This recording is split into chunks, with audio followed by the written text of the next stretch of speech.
got right. I'm watching. What happened?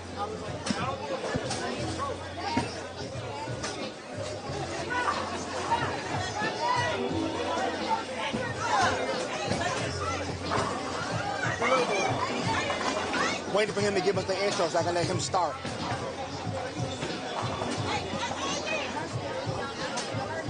And we're back again in the Final Four of the UBA Final Four championship match, title match. Who's going to make it to the final two? Here we have Secret Society and SBC. Introduce yourself, big fella. Mike Shaw, representing DMV's DC Mafia. And this is Malachi Moore, representing the PA South of the UBA. Go ahead. We got the Final Four here today. We got SBC going against Secret Society. Everybody knows both of these teams already, man. These are like the top teams in the UBA. And you usually get everybody talking about them when we get to this point. It looks even across the board. I'm up here doing it at the bowling that's bowling today right now, and we about to have a good one. So sit back, everybody get involved. In my opinion, whoever wins this match will win the championship. Definitely. That's how good these two teams are. No disrespect to the other. That's right. But right now, these two teams are the top ones. Like everybody has already said that this match will decide who's winning the title this year. That is correct.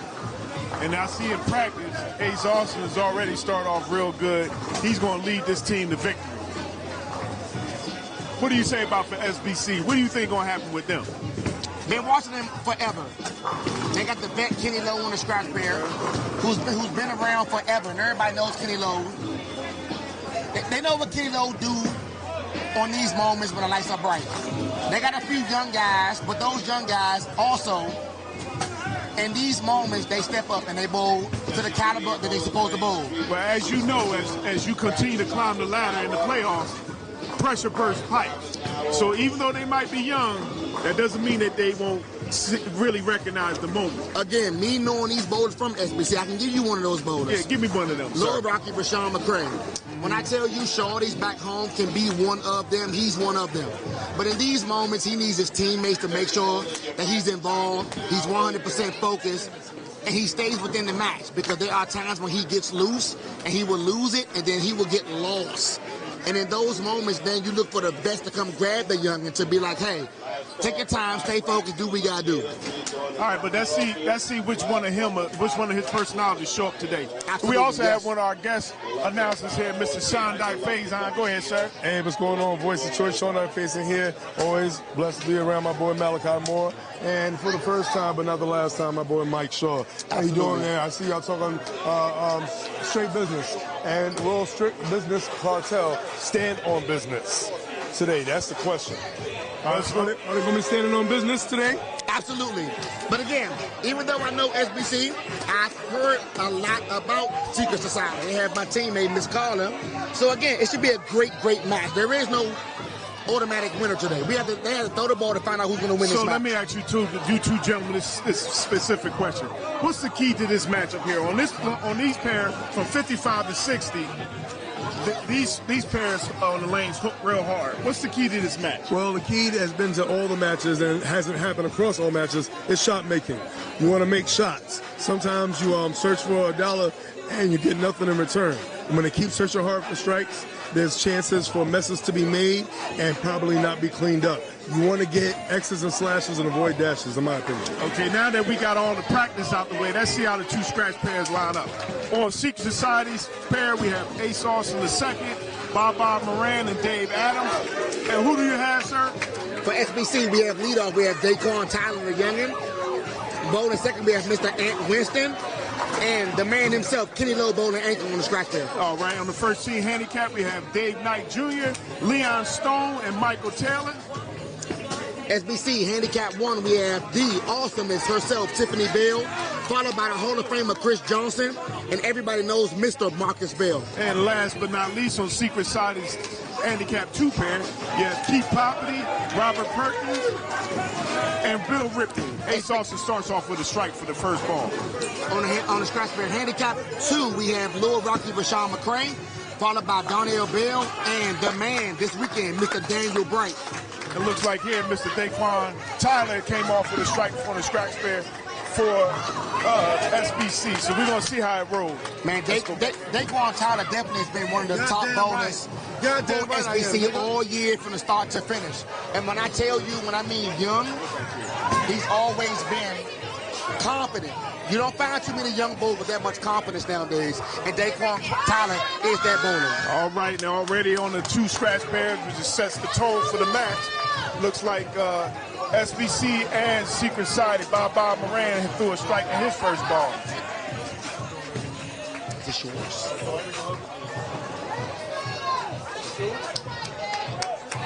We got Ant Winston up here in the first frame for SBC.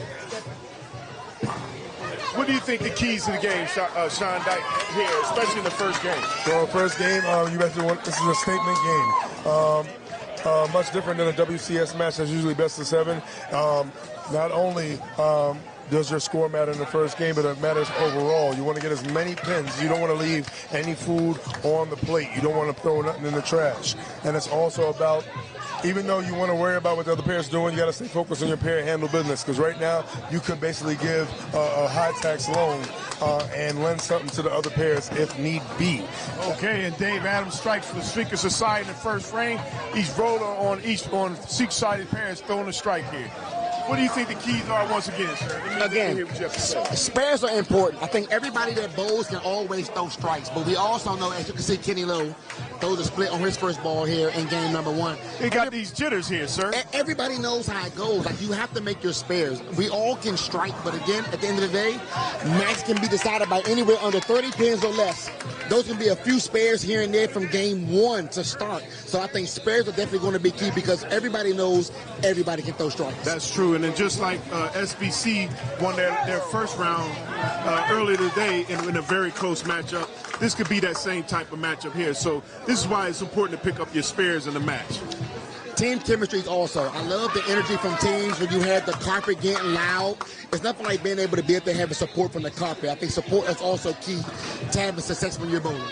I agree, chemistry, but knowing your team, your bowlers, your teammates is also important. Looks like here splits are in the day from the first team handicap, unfortunately, but we're going to get to those pairs later. But right now, we're just going to concentrate on the strike pair. Yeah, Kenny Lowe first ball was a little bit tad slower. And if anybody... Now, let me ask you a question. Kenny Lowe threw a split in the first ball.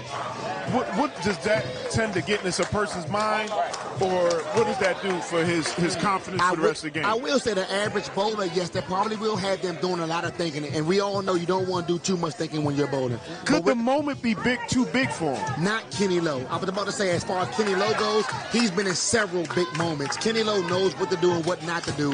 Yes, he threw a split on the first ball, but I'm bound to bet you Kenny Lowe will make the adjustments for the next shot. Sean Day, what do you think, sir? Well, this will be my first time seeing Kenny Lowe. You could tell, well, first of all, let's get this out the way. All these bowlers have been here before. All these bowlers are big-time players. Usually when you get big-time hitters, you get big-time hits. And let's see if the hits are going to keep on coming. Now, with that first frame, that right there tells you a lot. He has the entry angle. Now it's all about speed control, mind control, control, and control. You need 3 C's, or else you're going to have CC's of disappointment. In the first round, Ace Austin struggled, but this time here, this young fella come out here throwing 2 strikes in a row on the scratch pair. So he's corrected everything that he had issues in the first round. Dave Knight on the first team handicap and have a little trouble. We need to see if he can correct his issues before the second and third game. We all can agree there are always little jitters. It depends on the caliber of the bowler. If they've been in certain situations where they've had their moments where jitters were jitters, they get right here now, and this is just normal bowling to them. All they got to do is go up there and execute and throw a good shot every time. And I will also say, too, to add to that, if you are struggling, it's important that your teammates not leave you out on the island. It's important that everybody discusses, hey, this is what I'm seeing that you're doing. Hey, you're leaning to the right. Hey, your feet is too fast tonight. You're off balance. These are the things that in a big match like this that can make a big difference. communication is key. I don't care where you're bowling, with who, or what you're doing, especially in UBA matches. It's nothing like being able to communicate with your teammates to say, hey, yeah, that shot that might have felt good to you, but from back here, it looked like this. If you notice that teams are not communicating with each other, those are the teams that tend to be on the sidelines when it's all said and done at the end of it. Yeah, I have to definitely agree with that. And that's a C that I didn't mention. The fourth one, communication. Communication right now is paramount. And if you are not communicating, if you're not telling your neighbor what you see from their window, then you're letting them get into a situation where they can't even get out their own front door. Oh, yes, sir. And see, Kenny Lowe left a ring 7 pin on his second ball, so let's see if he can get a strike on his next go-round, because that's important as you continue, as the games continue to go forward. I would say after the first 2 or 3 balls that you throw in the match, you hopefully begin to settle down in the next champion, the semifinals. I'm always a fan of that, as you can see, strike there. I'm always a fan of being able to get comfortable. 9 times out of 10, as bowlers, when we're doing in practice, we're trying to find the line, trying to find out where we want to play, and again, communicating with our teammates. By the second frame, as you just said, of the game 1, you kind of like know what area you want to be in, and you know what you got to do to help your team succeed. Take your time, throw good quality shots at the end of the day. That's all you really want to do is throw good quality shots. That is correct. That's it. Ace Austin's up to see if he can throw a turkey here.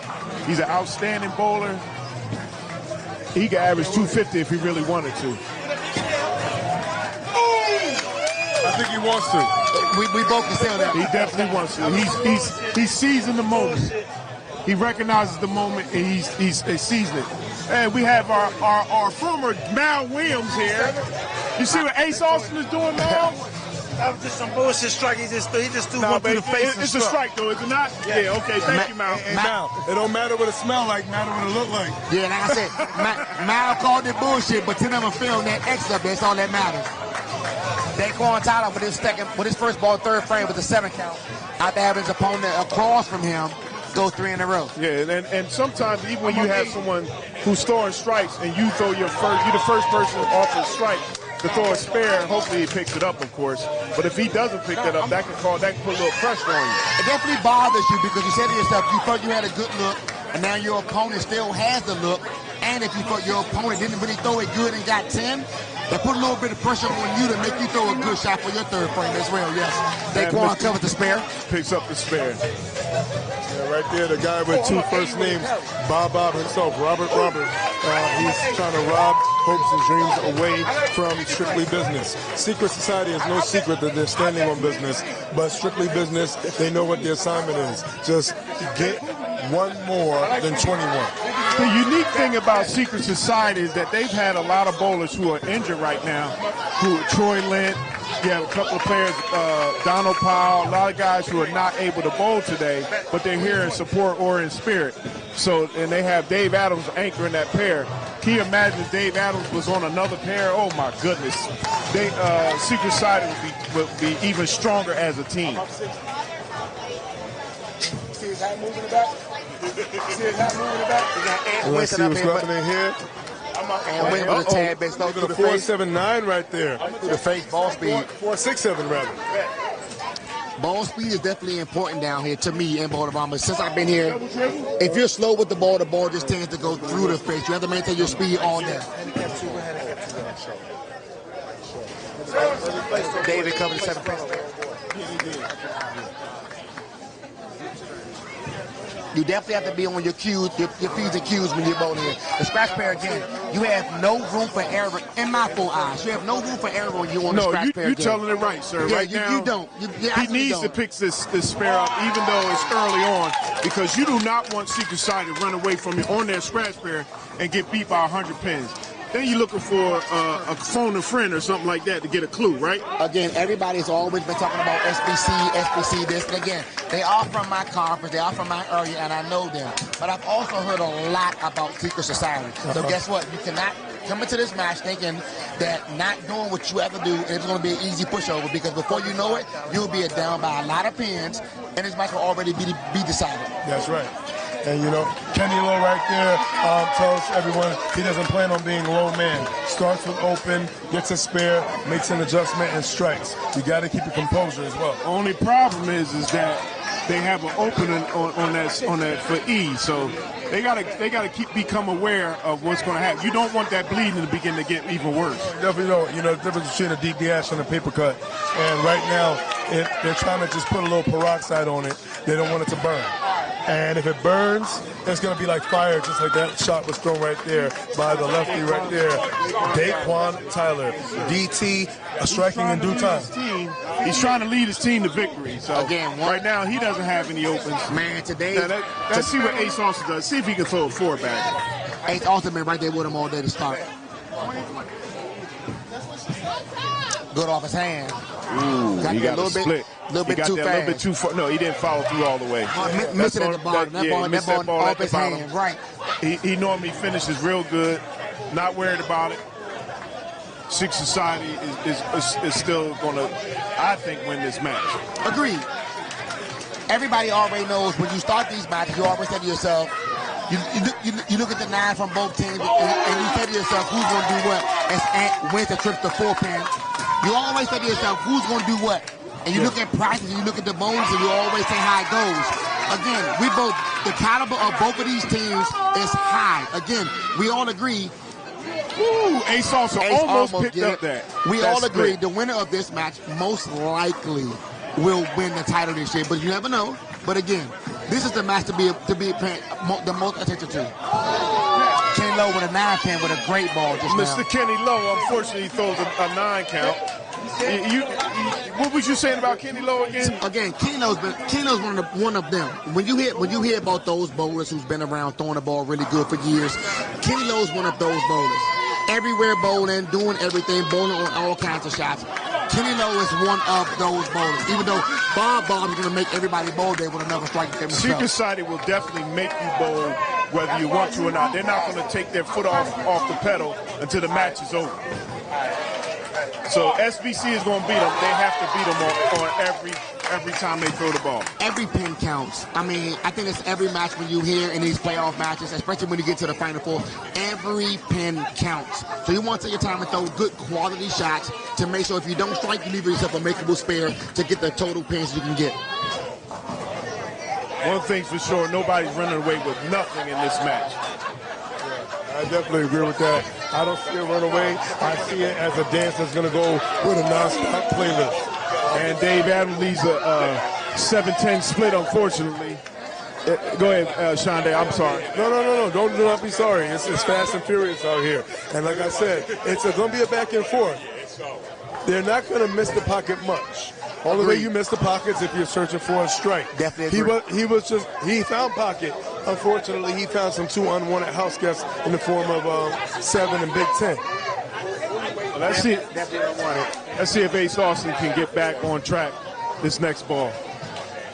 Dave Adams picks up the 7-pin. And in this game, even though somebody may say, well, he got a split, but it's just as important to pick up pins to increase your pin count toward the end of the match. And again, here we go again with communication. Like your teammates will tell you, hey, that was a good shot. Don't worry about it. Bad break. Do me a favor.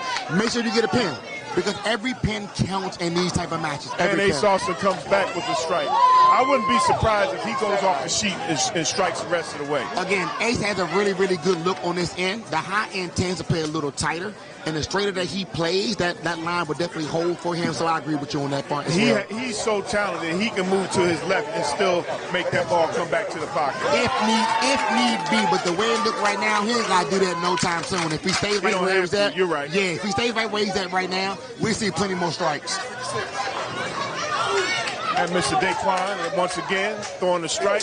He's trying to stay with Ace Austin. This is going to be a shootout. This is not going to be an easy match here. Daquan Tyler represent, again, SBC. One of, if I say anything about bowling today, it's in great hands as far as the future goes with today's youth bowlers. These kids are so good, man, and when they throw the ball, and Daquan's one of them.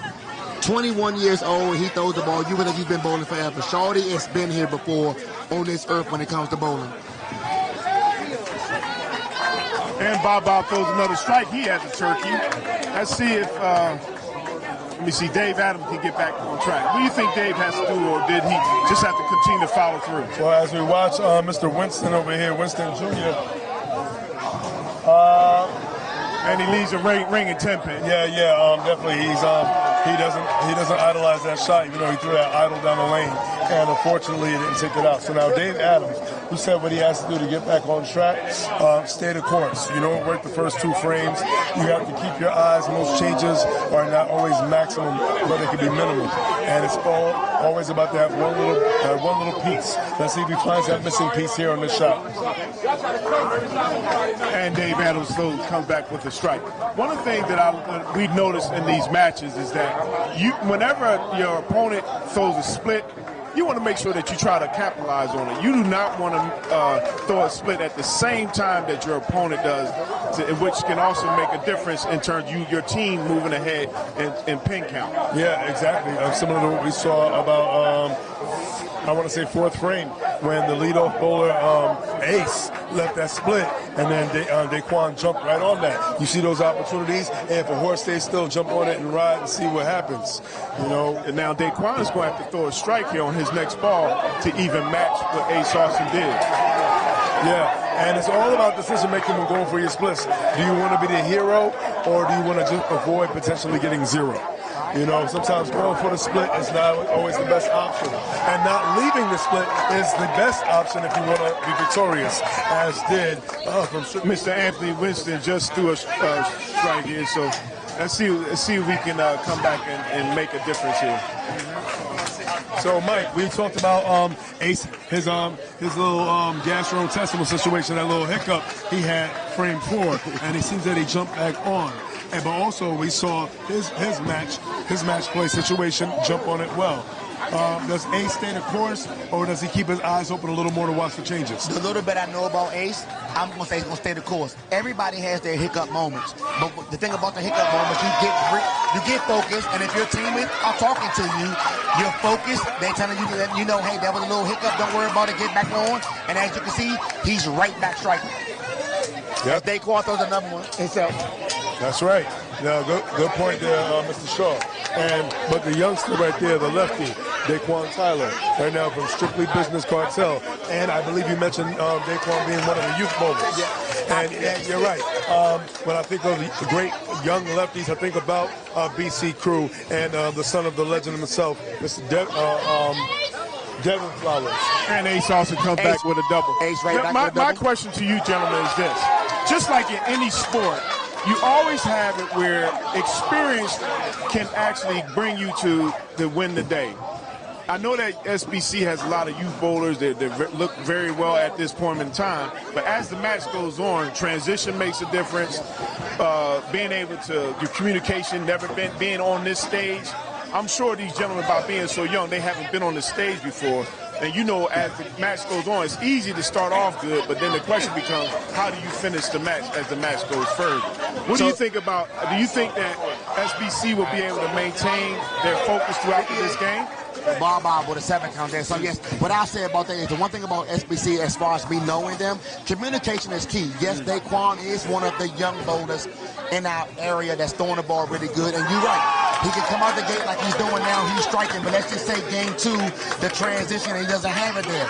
The way that his team is constructed, he will have teammates of his that will come over, talk to him, let him know what they're saying from the carpet, and he will make the proper adjustments. I think today's youth all need that. They cannot go up there and just start striking game 1. Transition comes, and then they get lost. They need the assistance from their teammates. Now, what about Mr. Anthony Winston? Is he considered a young bowler? Because I don't recall seeing him on this stage before. Anthony Winston is definitely not a young bowler, but again, he's one of the quiet ones. He's one of the ones that will strike when you never know who he's striking because he doesn't make any noise.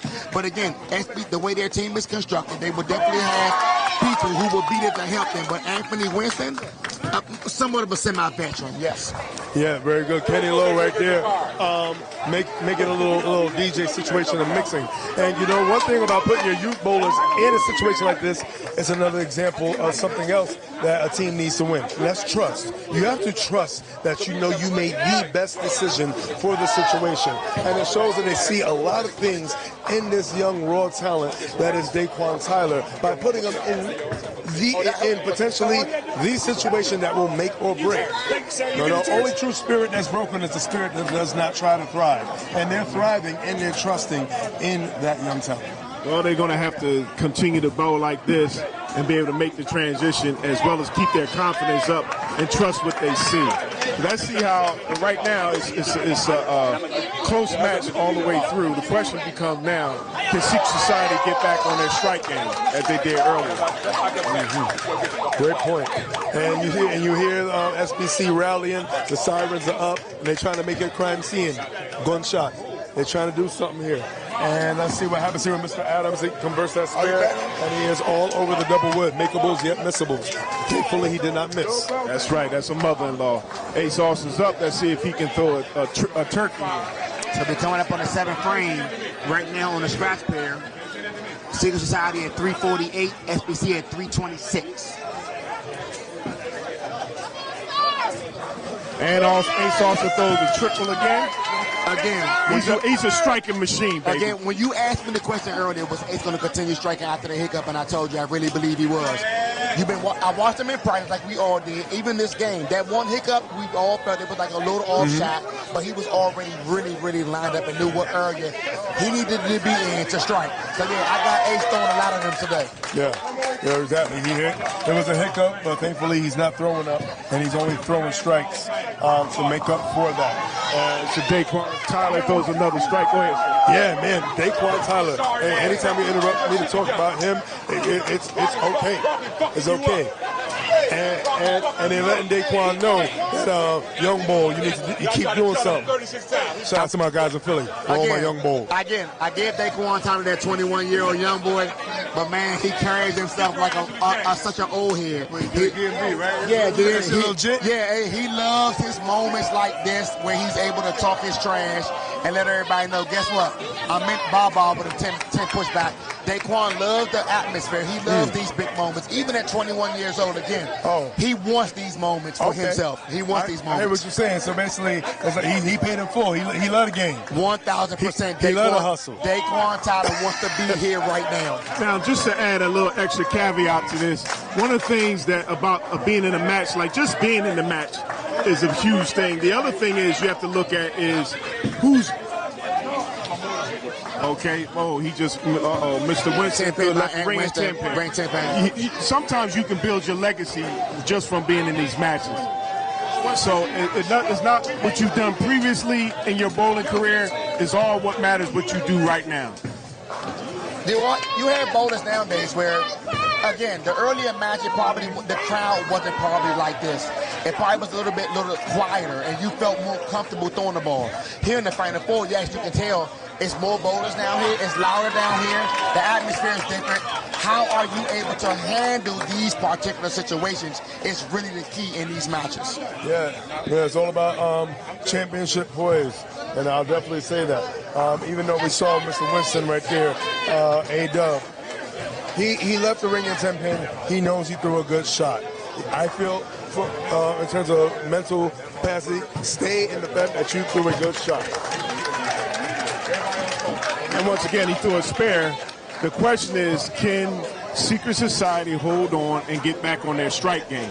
They need Ace Austin to lead this team, but each one of his teammates can actually go on a strike fest. Right now, unfortunately, looks like Mr. Winston, Mr. Dave Adams are struggling on these pairs right now. Well, right now, as you can see right now, it is a very close game. There are more strikes, even though they're behind on the side of Secret Society. No, that's SBC. SBC. Sorry about it. I'm sorry. They're both standing on business, though. And it's all about whether the person with the most strikes on the opposite side decides to stop. If they keep going, then there's an opportunity. Opportunities are always presented. And as a team, you do not want to begin to get blown out. You want to take your time and throw quality shots no matter what the score is. Just to maintain getting pin count. Kenny Lowe just wanted to give him a 3-bagger. Going to the 8th frame right now. Secret Society is up 4-16. The SBC's 4-5 on a scratch pair. Again, it's all about focus, being able to stay focused on good quality shots. This is a lot of pressure on certain people. It always goes to show where you are. Daquan Tyler with 10 more. It always goes to show how you really are in these big pressure moments. That's right, because pressure bursts pipes here. So now Mr. Daquan Tyler just threw another strike. He has 5 in a row going into the 9th frame. Ace also has 3 in a row going into the 8th frame. He's up to throw this ball. Yeah, he's throwing it like an Afro saying. He's getting stronger with each shot. I think I see his hair turning gold. Daquan's going to feed off the crowd. Daquan's going to make sure the crowd feeds off him. But Ace is right there with him, still throwing the ball really, really, really good. Ooh.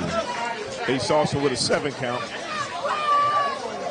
You can always tell when a person doesn't follow through all the way that how it makes what it makes the ball do at the end. Exactly. Mr. Winston comes back with a strike. He's been struggling this match, but he has 4 strikes now in this match. And again, it's all about your team, man. As you can see, his teammates were right there ready for him, coming off the lane after throwing that strike. All you want to do when your teammates are not throwing it, let's just say good or getting strikes, is stay behind them, motivate them, keep them into the game. You don't want them to lose focus and get so discombobulated with themselves that they're thinking too much when they go there throw the ball. Now the thing is with Ace Austin getting that 7 count, the unique thing here is that their team is beginning to, they need to start striking more because SBC is looking to come on board now. Now their anchor man just threw 4 in a row, so now SBC to me has the momentum going into the 9th frame. Like I said earlier, Kenny Lowe has been in these situations before. He already knows. So I think he's anchored for a reason on this period to be able to keep Ant Winston and Daquan Tyler focused to know what they got to do to make sure that they win this match. Yeah, and Bob Moran comes back with a double. That's an important double right here. Yeah, you definitely want to have strong legs and hold your peoples up in times of distress. You know, you don't want to watch your friend get stomped out. You want to be able to jump in. If they right now they ain't got the hands, hopefully you got the feet. And if they ain't got the feet, hopefully you got the hands. You got to be able to complete your team's downsides. And you cannot have a downside. Bob Moran with a much-needed double to make up for that 7 pin. That 7 count that happened hurt into the pin count, being that they were on more than 1 strike. That double by Bob says, hey, I got your back. Try not to fall on your back. Again, the same way I was talking about SBC's communication, Aspect Society had the same thing. It needs to be somebody on your team that's either bowling or on the carpet, making sure everybody's focused and still staying with the game plan to make sure they do what they got to do as far as the game goes. You never want to get out of the game to the point you feel as though a 7 count might have just like made a distraction as far as the team goes. Stay focused, throw good quality shots. Now this is a foundation frame. That's what Ace Austin does here. He follows through, gets a strike. Buried it. You can tell he made an adjustment off the last one because that ball got a little bit more right, and he stayed behind that ball. Yes, you said earlier, you could tell when the ball leaves his hand what it's going to do when it get down lane. Yes. He stayed down with that one, followed through all the way through. Really good shot. He's locked in the shot. Now this is, even though Ace Austin struck, he's going to need, SBC is going to need Daquan to throw another strike here, unless they give Secret Side momentum going into the last frame. Again, the key word, momentum. It's nothing like having that going into the 10th frame. Yes, Daquan Tyler needs this one right now. And he throws another strike. This young fella is a machine. Where'd they get him from? When I tell you before, they don't make youngins like this anymore. Again, at 21 years old, you would think Daquan Tyler has been bowling for 30 years. He loves these moments, and every time he gets in these moments right here, you get these numbers from him. His name Daquan, but I'm going to call him Reggie. He at least 30. He at least 30. Oh, my goodness.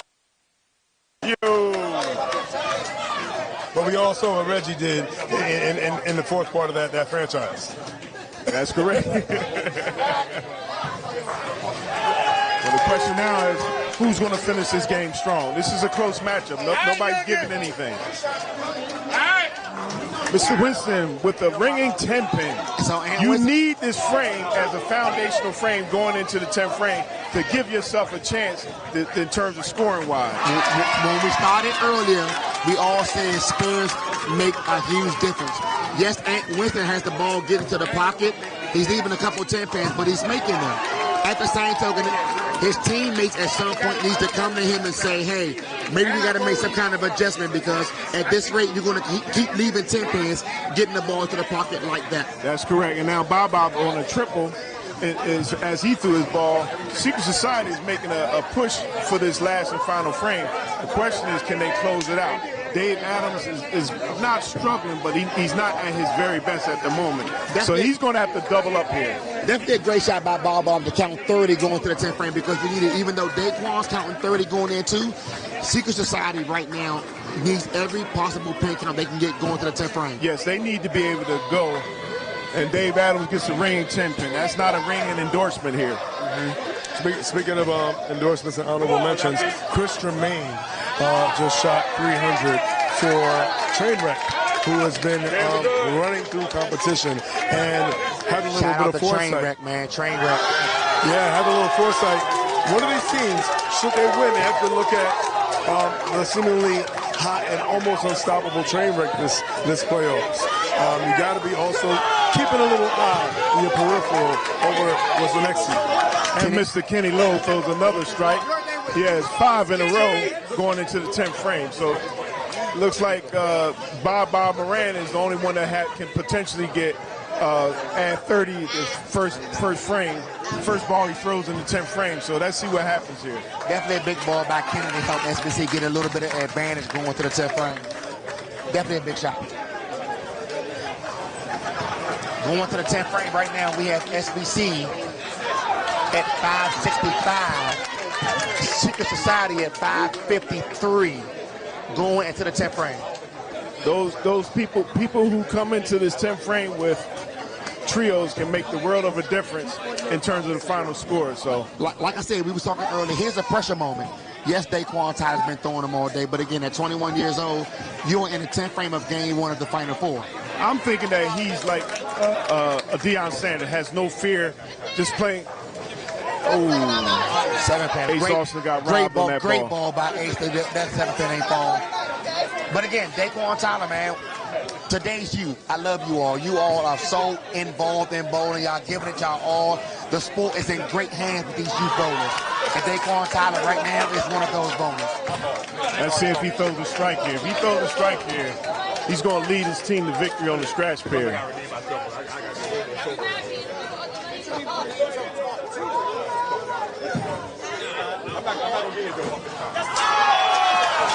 It's hard to be a lefty.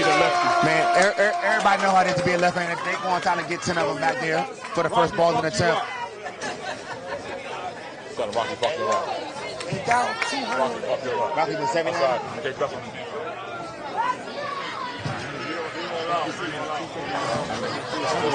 I saw that.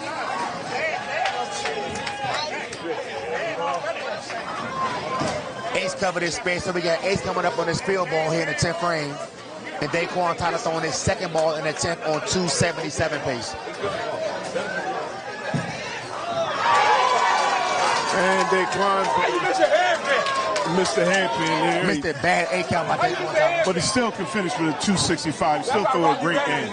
Not bad as for first game out the gate. It kind of like sets the tone for you and your teammates. As a team, you want to be able to get as many pins as you can for totals across the board. Ace Austin finished his shot, goes out with a 222. At the end of the day, we all, again, at the beginning, we said total pins count. Because, guess, at this rate, it looks like SBC will win game 1. But you never know how I can go game 2. Daquan Tyler had an okay look, and Kenny Lowe on the bottom was 6 in a row. But you just never know. It can go away in a heartbeat. And within that heartbeat, Secret Society can then pick up their pace. Yes, both teams are very talented, which means that you cannot take anybody for granted as you continue to bowl. In any circumstance, I think you always want to keep your foot on the gas to make sure you finish the job. Because every team, especially Secret Society, is going to fight until their bowling shoes come off. Everybody knows that. And Bob throws his first ball here in the 10th frame. There's a strike. Has a 4-bagger. Like we just said, all pins count. That's a big shot by Bob. That is correct. Even if you lose the match, even if you lose that game, you still want to finish as many pins as you can because you never know what your guy going to do. Winston throws he throws a split here. Baby split for Ant Winston. That ball was way inside. The ball never got right. He looked like he was tentative as he was approaching the line. A lot tentative. Everybody knows in this building, if you miss the ball inside, if the ball's going to either check or go through the face. The key in bowling bomb is to get the ball to the right. Worst case scenario, you'll leave a 10-pin. But if you don't get it right, you'll leave what Winston just left. Yes, he left a baby split. Now, the question is, will he pick it up? If he does not pick it up, this could change the complexity of this match right now. It'll give Secret Society momentum and negate. Bob throws another strike there. That's an important strike to get 20 points there. Bob can get only another 10. If Winston doesn't pick this baby spare up, he got 287. It's a great shot by Bob. If Winston doesn't pick this spare up, he chops it. He gives Secret Side an opportunity to steal his first game. And he just chopped it. He just went top. He didn't follow through. He put his hand down. One of the things that people don't realize is you can throw that ball. Remember we talked about the moment being bigger for the young fellas, as opposed to Mr. Daquan throwing his ball. He almost struck out. Unfortunately, Winston left a split, and now he chopped he left it. Was that the 6 pin? So what he does is make Kenny Lowe have and to finish. And Bob goes out with 3 strikes in the 10th. So Bob ends with a 257. Ace Austin goes out with a 222. Let's see what Dave Allen, how he ends the match. Again, Bob with that great finish allows Secret Society to have a small chance to win this match. All depends on what Kenny Lowe does right now, because right now Secret Society is up 13 pins, with Kenny Lowe counting 30 if he throws the first. It's an important match ball for Kenny Lowe. He goes to strike there. He has to throw another strike to make sure that they win the match. Never like throwing that first one to get him out the way, but Dave also can throw the first one here. This game is not over. It's not over. It's definitely not over. If Dave Adams throws a strike there, Secret Society is only down about 3 pins. Absolutely. And that's it. Dave Adams came a little bit high, but again, the most important part of this game for Secret Society, even if you could not catch them, SBC, to win the match, you want to get as many pins as possible and cut the deficit down. Because again, total pins always matters in these matches. Yes, always. Exactly, because you want to win your pair. 2 points for each game that you win for your team, 4 points for totals on your pair, as well as 10 points on with the cumulative points across the board. You get 10 pins. So again, you tell your teammates, no matter how you finish, no matter how you're bowling, take your time and get the maximum amount of pins you can get me. So if you can finish out for a 207 or a 277, go get it. Because guess what? When this match is over, anywhere between 2 to 10 pins can cost you total pins, which is 10 points, and that will cost you the match. All right. And Mr. Lowe went out for another strike here. Mr. Lowe just put the finishing touches on the match for the scratch pair. So that would definitely give SBC game 1 on a scratch pair. So at the end of this match, if Kenny Lowe throws one more strike, they'll be up by 12 pins, but that's provided that Dave Adams rights the ship and throws a strike here. So if it was me, if I was Dave Adams' shoes, I would pick a different ball just to see what kind of reaction I would get from this ball. Nothing like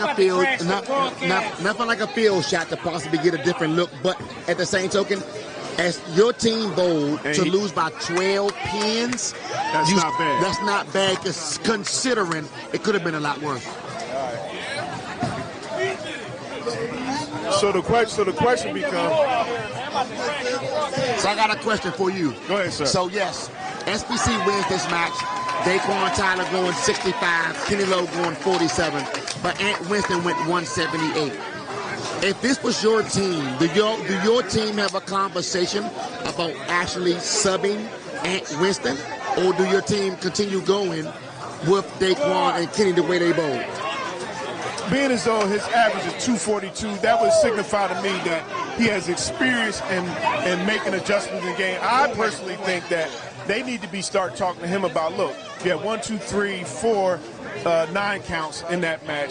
You had 2 splits the other time. The question becomes, do you need to necessarily make a ball change with the lane condition change now, and you throw a split in the 10th frame? Yes. Yeah. So for me, I wouldn't even think about, because he looks like he's been throwing the ball good. He just has to gain his focus back and say to himself, look, I can throw this ball. This is not nothing new to me. Let me just calm down, get the right ball in my hand and make the small adjustment, move to my left, maybe two or three boards, depending on, and throw your ball. He's not throwing the ball with authority. So again, all that I heard you just say involves communication. Right. Letting your teammates, letting you know that, guess what? Here's the little slight adjustments you might have to make to help you with the transition. Yes, you shot 170, but we know what you're capable of. So guess what? From back here, this is what we see. Let's make a few adjustments, and let's go from there. Now, on Six Society side, Dave Adams shot a 193. He carries a 236 average. I would give the same communication to him. Now, the thing with Dave Adams is it looks like he might be laboring a little bit, and he looks like he's not playing with energy in the match. I'm going to always say communication to me is key. I think we all have enough bowling talent to do what we have to do while we're on the lanes. But we need teammates to make sure they are communicating with each other and doing what they got to do on the lanes. We're going down to 2. 1. We're going to do the handicap 1. Handicap 1. Looks like here, looks like SBC is winning on this pair thus far. Looks like you're now tuned in to handicap Bell, 1. If Marcus Bell can throw one more strike. Marcus Bell with 10. So on handicap 1, SBC take game 1 on handicap 1. With Tiffany Bell shooting 201. The Hall of Famer Chris Johnson shooting 226. And Marcus Bell shooting 258. Now, for Sikh Society, looks like Dave Knight Jr. finally got it together. He shot a 210. Well, we didn't see the rest of the match, but it looks like Mike Taylor needs to get it together in the second game. He shot a 193, but I'm sure he can bring it back together. Like I said, Mike is one of those bowlers, too, as well, that will find it, needs to make the proper adjustments to make sure this team is okay.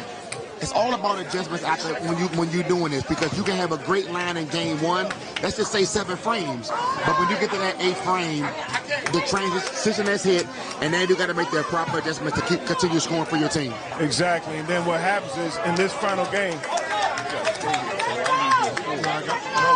why I have to go get him. In this next game here, what you're going to see between Dave Knight. Dave Knight struggled. He started the game off with a 210, with Leon Stone leading that pair with 234, and Mike Taylor shot a 190. I thought he shot a 193. Yeah, it is. He beat 192. No, on the middle pair. He shot 192.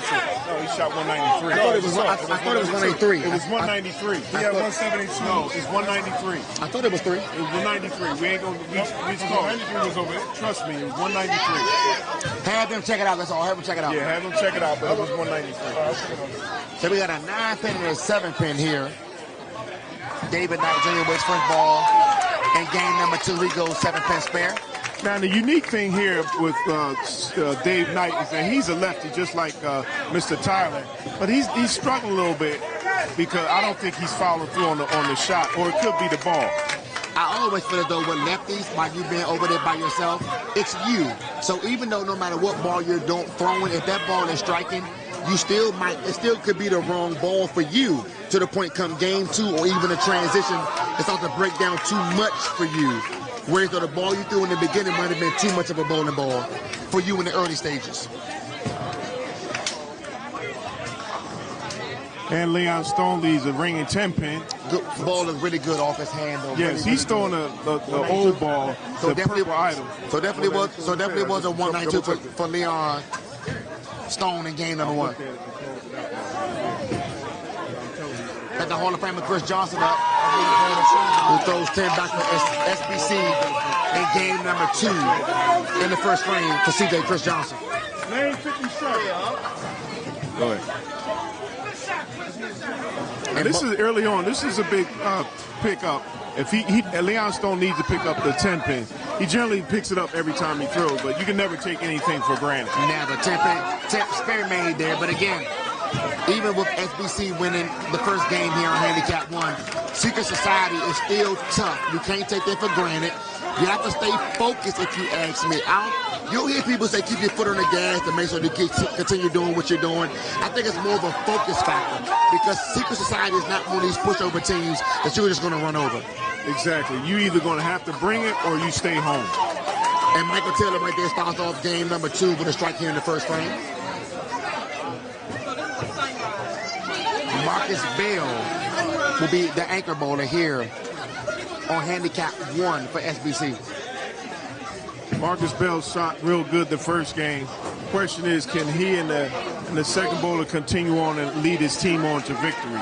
It's nothing like trying your best to stay focused and stay within the realm of what you did game 1. Again, transition gets us all as bowlers. If you're able to catch the transition and make the proper adjustments early, you will continue throwing the ball good as Marcus Bell throws the first one here in game number 2 in the first frame.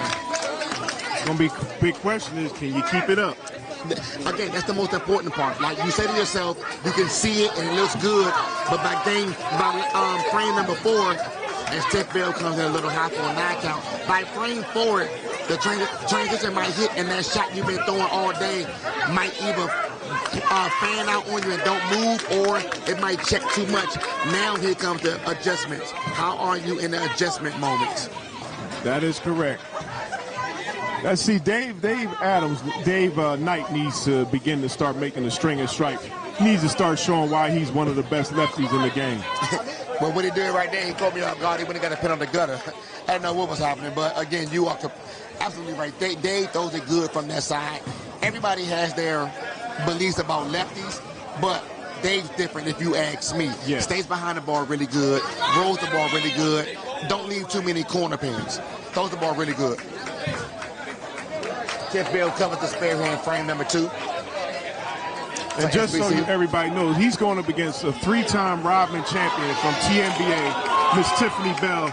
She's no slouch herself. She's an awesome, consistent, strong bowler, and she's continuing her legacy in bowling period in this match. Any event in this building, and Tiffany Bell is on anybody's roster, she's definitely bowling. Like you said, one of the awesome female bowlers in this building, period. Awesome bowler, period.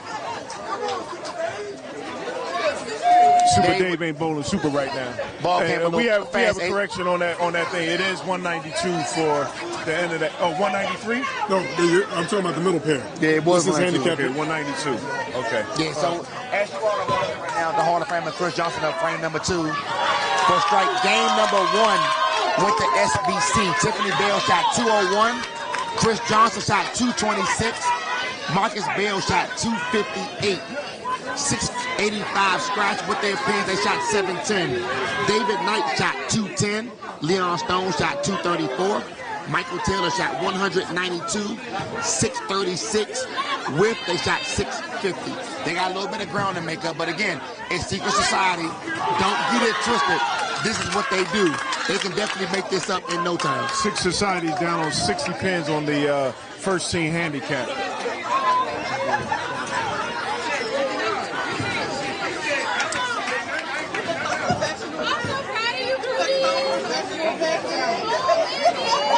You gotta stay focused. Relax. So we got Leon Stone up now. He left a champion in the first frame. He threw it really good. Let's see if he make any adjustments. Leon Stone with the ball. He throws another strike. Great adjustment. Like I said, he left a champion the first time. I think he might have switched bowling balls, but the angle was no, he's still throwing the same purple idol. But the angle was definitely different for that ball, and you can tell by the way the ball hit the pocket. Yes, that's true. The one thing about Leon Stone, he can play any shot, any mark, and still get the ball to do what he needs it to do. Nothing like the versatile bowler being able on your team. Those are the ones you really want to have because you never know what you're going to run into no matter where you are and what you're bowling on. Nothing like the versatile bowler. And on this pair, he's more of the glue than he could be an anchor man on any team, but on Secret side, he's the glue on this pair in the first team handicap. Mike Taylor comes back with a strike as well.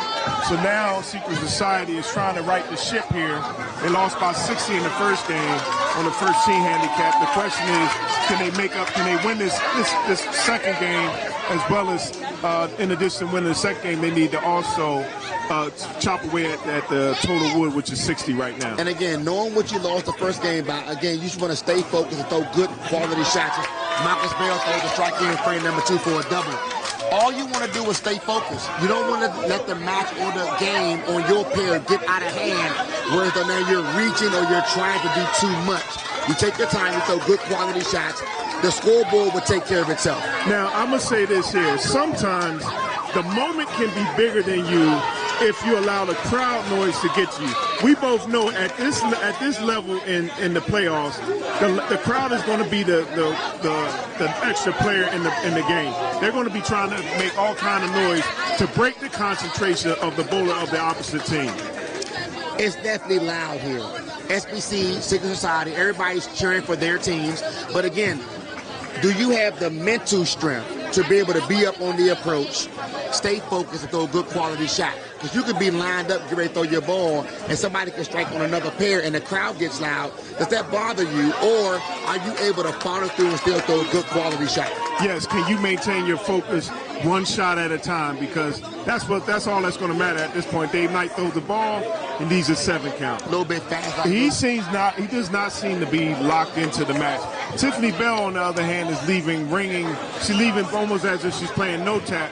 And as you know, spares win games here. Again, in practice, we discussed the principle of making sure you make spares, because you just never know how it could be at the end when it's all said and done. Everybody, all of us as bowlers want to strike, but when you don't have it or you don't see it yet, and your teammates are talking to you, trying to get you to that point, make your spares. Now, Most important point. I'm gonna say this here: there were a lot of teams that were in the playoffs last year that were out by this time. Last year, SBC got knocked out in the top 8. This year, they're making it to this Final Four, and looks like right now, unfortunately, to the detriment of Secret Society, they're making a statement this year. And once again, it's going to be interesting to see who's going to bowl and who's going to make a difference in the next round if SBC goes on. Everybody has moments, no matter where it is throughout the season, that when they get to this point, they have that moment of trying to prove themselves. The doubters, the people that talked about them throughout the season when they were bowling bad, they get here and they want to remind everybody how good they really are. SBCs are one of those teams, definitely. Yeah, SBC is definitely one of those teams.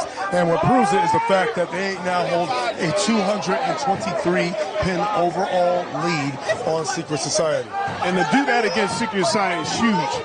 And in the playoffs at this point, you cannot allow a team to jump up on you like a bad rash and you think you're going to get it off immediately. It's just not going to happen. You tell yourself, no matter what the pin count looks like, even though that's bad after game 1, but what you really want to do is keep your team focused. Tell your team, hey, let's stay within the game. We know what we got to do. Let's throw good quality shots. And again, bowling going to be bowling. You can't control what the other team does, but what you can control is what your team does. But as you know, that when a team is beginning to put a string of strikes against you, and or you're either putting together spares or splits, that's a problem. It deflates you. It deflates you. It changes your focus in the match, and then you begin to grab the bowling ball too much, and you make even more mistakes. It definitely causes you to squeeze a little bit more. It also causes your carpet, your teammates, your gallery to get a little quiet. And if you allow the other team to get louder and they're still striking, it definitely puts a damper of your chances of trying to move on. That is true, because then you begin to see the handwriting on the wall. We got Marcus Bell up right now on a double in the 3rd frame for SBC. And leaves a ring in 10 pin. All like a little bit too far to the right. I mean, again, we all know the ball, the lanes are moving and hooking, but you still have to make sure you stay behind the ball. Let's see if Mike Taylor can play. He leaves a ring in 10 pin. Again, like I said, the way it looks, everybody makes sure they get the ball to the right, but it's all about making sure that the ball starts to roll and get down the lane. Well, I'm not saying that Secret Society is in trouble, but what I'm saying is they need to start revving that train up if they're going to do something. So actually, look here, looking at the numbers, this is pretty much a scratch match. Handicap 1, SBC's getting 25 pins, Secret Society getting 14 pins.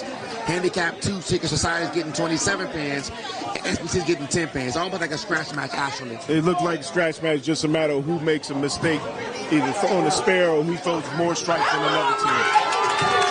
We all know how you get when you get the ball to the hole and you're tapping, not curling your head, maybe an 8 or 9 pin here. The key is staying focused, covering your spares, staying in the match. Don't let the match get bigger than you. Once the match gets bigger than you, it then becomes a problem and you can hurt your team. Well, it's going to take a concerted team effort in order to make it so that you can actually close these frames. Secret Society has to begin to put a string of strikes together in order to stay in the match. So it's going to be interesting to see if they can actually finish it. I'm not saying that they can't do it, but they need to get it started right now. And SBC has to actually find a problem. It looks like they don't have any problem with transition right now. Tip Bell leaves a 9-pin to start frame number 4 here on handicap 1. Their handicap are at 201. Secret Society with their handicap is at 168. And there's also a correction on that 297 is actually a 287 for Dan Bright. So instead of 223, it is 213, but still in favor of SBC. Thank you, Sean Dyke, for that correction, sir. Let's see if Dave Knight can get a strike here. He needs to start doing something. Even though he got a strike, that didn't look that pretty. He looks like he's still not comfortable throwing anything right now. So I'm not sure exactly what the carpet looks like for Secret Society. But when you throw a strike like that, you kind of like want to hear your crowd cheering. Again, it's nothing like having an energy from your team in the background. Maybe they don't have many people here.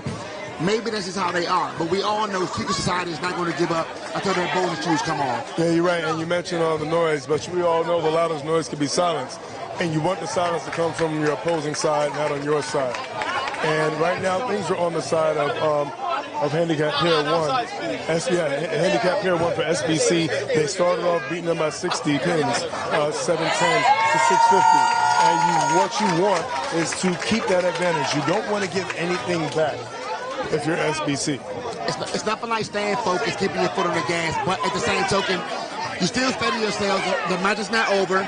We got to still do good quality shots to make sure we get to the finish line. Never get too far ahead of yourself to thinking that you already had the match won. That is correct. But the moment that you begin to relax, that's when the other team begins to get an opportunity to focus. Because once again, spares keep you in the game. The strikes allow you to forge ahead. Right now, Mr. Chris Johnson, the Hall of Famer, is on a 4-bagger. Let's see if Mr. Marcus Bell can get back on the strike game. This match is still close. Nobody on these two, on the first team handicap, has made a mistake when it comes to leaving up open frame. So you might get spares. That still keeps you in the game. Unfortunately, Leon did stone that last leave. But right now, if he wants to forget about the stone and he wants to keep rolling and keep smoking, hopefully he'll be smoking on a pack that has the letters SBC on it.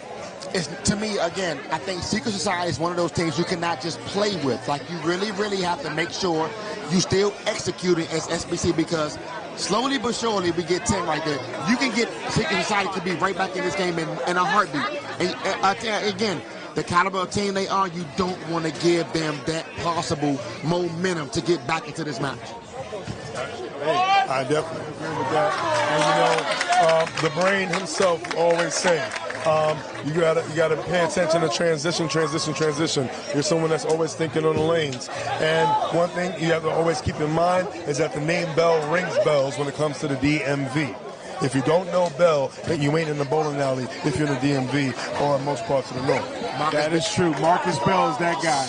The name rings out. I don't care where he's at, where he's bowling. When you hear the name Marcus Bell, people be like, oh yeah, Marcus Bell. They know it. Tiff Bell with a 10-pin here. Marcus and Tiffany Bell, those are two household names. She's still playing no tap right now, but I know she can make a difference as the match goes on. Yeah, I call them double Bs. That's the Bell bloodline. And if you already know what it is, when the bell rings and it's go time, you already know it's going to be showtime. And it's definitely showtime right now with both of these teams.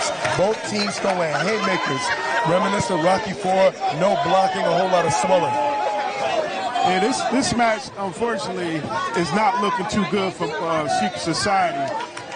You have to be able to put together a string of strikes, and you have to be able to weather the storm when the other team is stringing strikes. Again, you try to tell yourself to tell your team to stay focused, stay within it, but when you're sitting here and you're watching all these strikes and you realize the score is getting away from your team, kind of like demoralizes you a little bit. It takes a little bit of toll on you to the point you tell yourself, is this it for us, or what more can we do if SBC is doing this? Again, you still just want to stay focused, stay within the match. It's never over until your bonus shoes come off. I don't care what the score looks like. Yeah, no DNF here. Yeah, you can't. And, have you ever seen a DNF during the playoffs? No, we haven't. So at this point, Dave Knight needs to make another strike here. He needs to strike at least 3-4 in a row. He's the leadoff man. He sets the tone for his team. That's the best strike that I see him throw already today. That was a big shot. Again, this is momentum based. You want to be able to get any kind of momentum you can get for your team. If you're throwing a strike to lead off the 5th frame, your second bowler might look at you and be like, you know what? Here's my turn.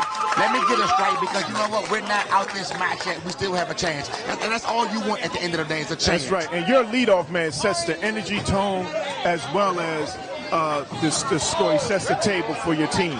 So if he's not striking, it does put a little bit more pressure, little bit by little bit, on each man following. Because following that leadoff, you say to yourself, well, my leadoff might have got a spare or he might have opened, but he didn't get a strike. So here's my turn. Let me make sure I hold him up to do my job as I'm following the leadoff bowler. And you're right. That can at some point become too much pressure when you're looking at the bottom score in the right-hand corner and you're trailing. It can. Indeed, and we just saw a factory reset by Leon Stone. A very smart move. If there's something that doesn't feel right, then it must not be right. So you got to step back and get right. And let's just see what happens right here. This should be a very makeable spare conversion for the lefty. And he walks right to the spare. Now let's see what that reset does for Leon Stone. Yes, Leon needs a strike here because he's been getting a lot of 9 counts. He only has 1 strike in the game thus far.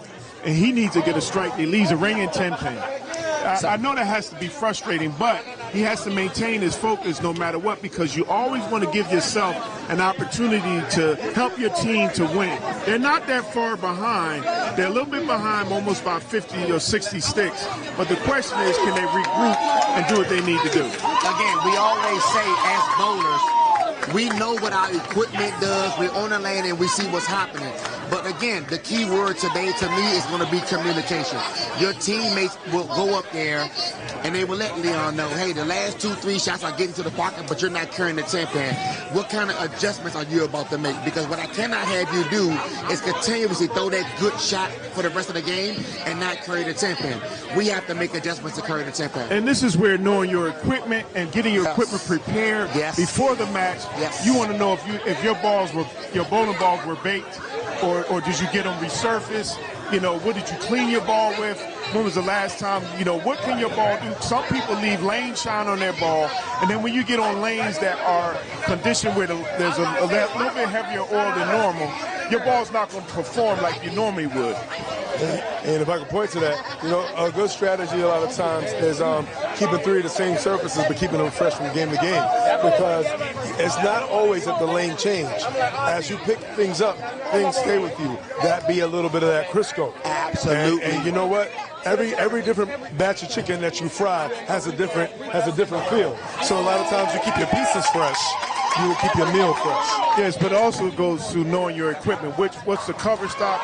What's the how your ball is tilted, the axis radius, and all that stuff. All that stuff is important when you start talking about continuing to make right choices in the game. So again, I'm one of those bowlers. I don't know all of that stuff. Thus, I have teammates that will help me in those particular situations. So again, not knowing what SBC or Secret Society has as far as on the lane right now with their 9 bowlers for each team, you also want to make sure you have that one person that's in their ear to let them know, hey, yeah, that might be the right ball to get into the pocket, but it's not carrying. So guess what? How about if we try this or pick up this or move this way? You need that kind of communication for your team on the lane. Also, too, you have to be able to see, okay, this is the second time these lanes have been oiled. You have to anticipate that maybe, just maybe, the ball is going to go longer than the first time because maybe they didn't strip the lanes accordingly. I'm not saying that they do that here at Bolarama, but what I'm saying is you have to anticipate what kind of ball do you think would work better if for the second time a ball the lanes have been re-oiled. You have to be prepared for whatever is up there. You find that out in practice. But again, that's where your people come from on the carpet. When we are on the lanes bowling, of course, we can't see what the people see behind us. So if they're giving us whatever kind of advice, letting us know what they see, we can use it to assist us on the lane to help us as far as Leon plays go, to curry 10 pins. Yes, and he has at least 4 9 counts, and once again Tiffany Bell throws another 9 count and leaves a ringing 10 pin. So now, if I was her teammate, I would say, look, either you might consider moving back 6 inches, getting a ball that starts up a little bit earlier, and then go from here. Now we have Dave Knight coming up to see if he can get a turkey here. It's important that he throws a strike here, being as though SBC already won the first game. And, yeah, exactly. And now what you're doing is you're fighting off your back here. I mean, you can still throw upward punches. You just want to land the right punch at the right time. So when it's this close, when both teams are closing frames for the most part, you always wonder, all right, if I stay the course, will they let me in? A lot of times, all you need is a little bit of an oil slip, if you will. All you need is just those 2 frames of light, just to see what potential change. Yes, and Tiffany Bell picks up a 10 pin, which normally in a tight match, that can cause a lot of pressure for you. She's a seasoned veteran. She's been there before. All day, every day. But you also say to yourself, granted, even if you're getting the ball to the pocket and you're not carrying, you want to cover your spares. Because if you're SBC in this case, winning right now, spares are going to win. If you're watching the other team tapping the same way you're tapping and not carrying, if you make your spares, they make their spares, and you're already winning, that means you stay in front. That's the most, again, like we said in the practice, spares are going to be key to that. It looks like here when you are now. Let's see here. This is going to be an important shot for Chris Johnson to get back on his strike game. Looks like he does that. That's why he's a Hall of Famer. Definitely one of them. And we're going to need Leon Stone to either switch balls or move back or follow through with a little bit more aggressiveness to get more revs on his ball, because he's going to have to do something. I saw Leon talking with his teammates, so hopefully within that conversation there was a talk of some kind of an adjustment. Again, he's in the hole, throwing the ball really good, just not getting the breaks to carry the 10 pin. If it was me, I would tell him to move to his right, just a little bit. Yeah, and a lot of times when we make the right adjustments, like you just pointed out, it's all about really continue to do the right thing. Sometimes, even when we change balls, and I was having a conversation out with some of the bowlers, you can make the right change, but sometimes when we don't trust the change we make, we overcompensate for that. So now it's a matter of concentration versus overcompensation. Let's see what happens here on this shot. And he throws a strike. Like he smoothed it up. He threw that one really good. Looked like he got the ball a little bit more to the right. It wasn't as fast as the other. You can see the ball rolling off his hand to help him carry the 10. And he followed through all the way. Hey man, it's a sense of having a brain if you don't use it. That's why we use over here Mr. Malachi Moore. Thank you, sir. With 10 of them. And all it takes is one of your teammates to say, hey, follow through. You're getting the ball on your line, on your mark where you want to get the ball to, but you're not following through. A little follow through will help you carry the 10 pin. It'd be the little things. Can you explain follow through this to the audience, please? All right, so me, when I'm bowling, again, I'm not one of those bowlers who know all the technical support. I don't really know that, but I'm a good listener. My teammates will tell me when the ball comes off your hand and the follow through your arm does not come all the way through the shot, all the way to the top of your forehead. You just drop the ball and the ball pushed off your hand. Yes, it might look good going down the lane. It might look good getting to the pocket. But if you didn't give it no hand at the bottom and follow through the ball, see the ball actually start to roll down the lane to gather more energy, it will help you carry the 10 pin. Exactly. Thank you for that explanation, sir. Yeah, in a nutshell, know the game, but know yourself better. Again, I'm one of those, I don't really know it, but I'm a great listener. I bowl with people who know this. And again, we talked about communication. It's so key, man. It is so key in these matches. And Tiffany Bell with her first strike in the 7th frame. And as we just say, as far as bowling the ball, she made a ball like she switched bowling ball, and that ball got down a lot earlier, and that ball rolled down the lane. And you sort of gave us a current 10 pin on that. But her follow through was excellent towards the end, so her ball got more reaction on the back end. Absolutely. Again, let's see if Dave Knight can do the same thing. He needs to strike the rest of the way out in order to make a difference for Secret Society. And he does. So again, so like we said, Dave is the leadoff. Secret Society is still in this match here on Handicap 1. This match is not decided yet. It's all about making sure you execute. Like we said, coming from that leadoff bowler, now the second bowler can say to himself, my leadoff bowler strike, we now have a chance, we're still in this match. That's all you really want. Well, let's see if Mr. Chris Johnson can give us a double here. Man, along with Mr. Leon Stone. They both both bowlers need to strike. You do not want to give a window of opportunity either team. And that's all right now. Either team wants a smidget of opportunity.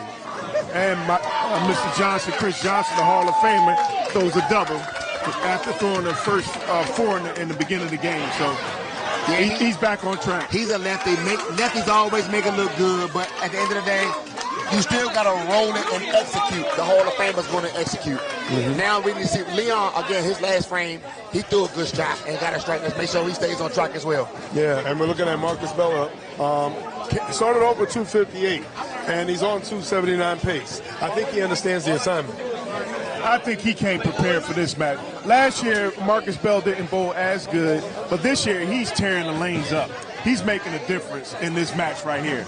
And Leon Stone leads the 7 count. His ball did not follow. He didn't follow through all the way, and he didn't come through with any energy, and he left the 7 pin. He got the ball to the spot, but like we were just talking about as far as finishing and following through on the ball, that ball had no hand on it. It just died on the Did you see how high Marcus Bell leads the split? Say what you really say. He really got that ball at the bottom and got that ball a lot of hand. But he missed his mark. That's if you miss inside and bowl around, the ball will check up on you. I don't care who you are.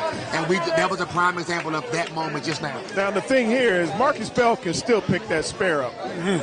Indeed, it's makeable, more than likely missable, but it's still a chance of making it. But you're up. Do you want to be a hero, or do you want to just go for the 3? I would go for the 3, but I would go and throw it as if I'm throwing it at the 10 pin, but would put some finish on the back end of that ball, and it still could get the other 2 pins on the other side. That's a real makeable spare. I would look at the score, and I would go from there. Let me make sure I get the amount of pins I can to help my team. If I make it, I got lucky. If not, I got 3, maybe 4, as Marcus Bell just did, and we go from there. Yes, Mr. Marcus Bell almost picked that up. You go from potential 279 to potential 242 finish. That is true. Let's see what happens. Mike Taylor with a strike right there. So now we are through 7 frames right now. SBC's at 461 whip handicap. Secret Society is at 415 whip handicap, 5 to 8 frame. Right now, SBC has a breathing room, but Tiffany Bell needs to put some nails in the coffin. She needs to throw another strike here. She can't rest on her laurels from the last frame where she threw 1 strike. I definitely agree. And she must have heard you from back here. Again, you don't want to give Secret Society the opportunity. They are that caliber of team that if you leave the door open, they will walk through their door and walk you down. They say don't poke the bear. You don't want to poke the bells either. Oh, my God. Because bells bite like bears, and they scratch too. Oh, God. Especially that one. I thought bells only ring, but okay. We're going to go with that one. Listen to me. But, well, you know, when something rings, you got to answer. Opportunity is ringing right now, Mr. Moore. That's true, but it looks like Tiffany Bell's answering the phone. Oh, yes, it is. Yeah. Now, let's see what Dave Knight does here. He needs another strike here. And he gets one. So that's 2 in a row for the first time in a long time for Dave Bell. Hopefully that means that he's ready and primed for the next game. He needs to finish out with strikes here. Can't have an open at all. And he has to hope that Tiffany Bell doesn't continue on the strike fest that she's performing right now as well. 2 times in a long time, that's wild. That's wild work, but accurate nonetheless. Because based on what I'm seeing, there was a wild. Definitely a big double by Dave. Again, you might, at this rate, looks like, with the score-wise, you never know what can happen. SBC goes up 2-0 on this pair. But you just never know what the total pin count is. You want to get as many pins as you can, and we still got 1 more game to bowl. You never know what can happen come that 3rd game. Mr. Chris Johnson just threw a turkey for SBC. Every time Secret Society comes back and tries to get back in the match, SBC seems to be able to pull away. That's a big double by Tiffany Bell in the 8th frame, and followed up with the trio with Chris Johnson being as though Mr. Marcus Bell had a split in the 7th frame. So that's for your teammates have your back. Yes, they saw that Marcus Bell split. So they told themselves, let's get up here and throw a good quality shot and see what happens. And for both of them to strike, with Tiffany Bell counting 30 coming up in the 9th frame possibly, and the Hall of Famer Chris Johnson still striking, gives Marcus Bell open like you don't even see it up on the scoreboard right now, with those two holding him up. Now, the significant thing here in this second game for Secret Society is that Leon Stone shot a 234 the first game, but now, what pace is he on? Marcus Bell with a ring intended. A 242 pace. What is it now, sir? Well, provided that he makes the spare, it will now. No, Leon Stone. You talking about Marcus Bell?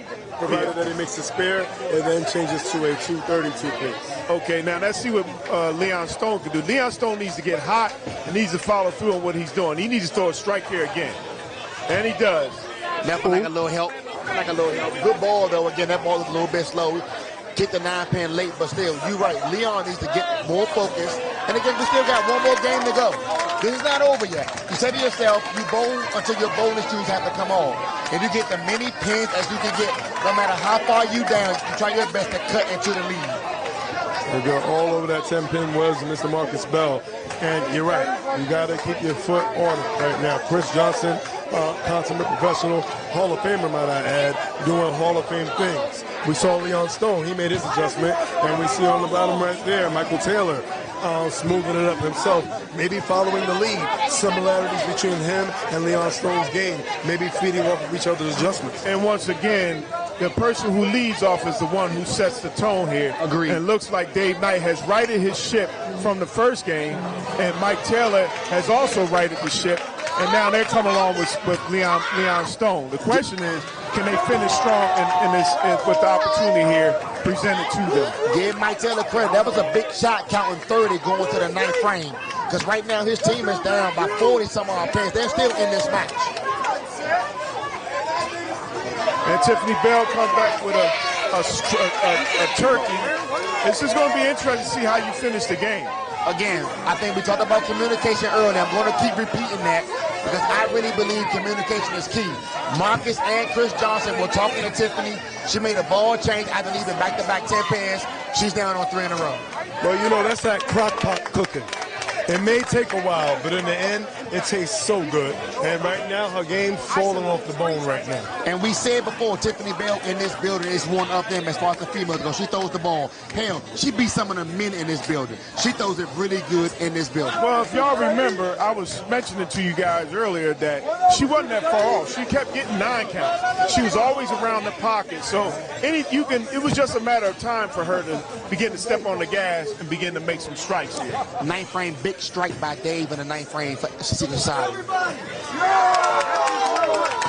Chris Johnson himself follows up with a strike here in the 9th frame, give him 4 in a row on 279 pace.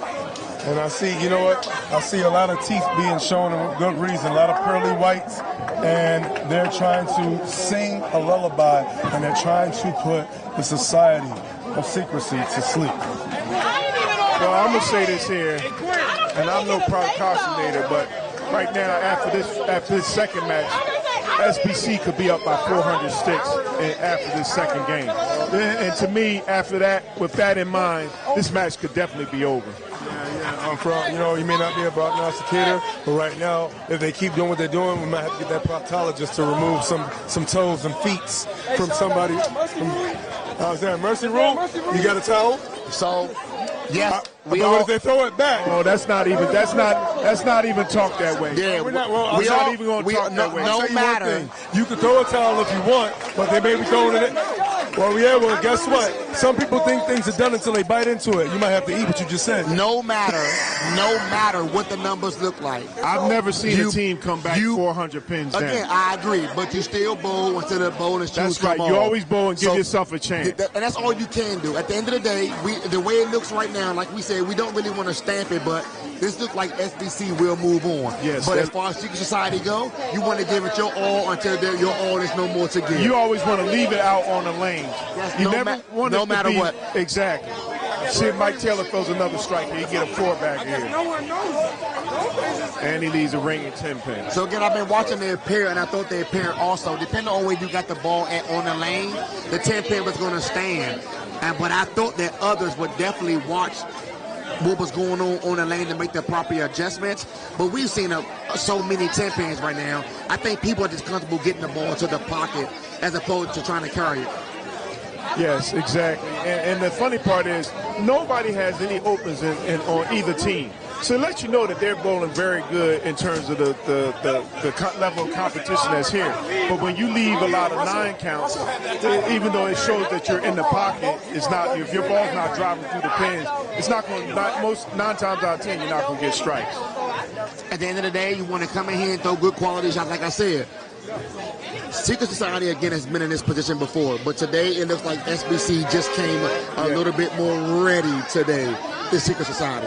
And they're bowling much better than they did in the first round today, as they are doing now. They're more relaxed. They seem to have a good idea what to do. Dave Knight throws a 4-bagger, so he seems to have righted his ship. So this last game, I just want to see a good game.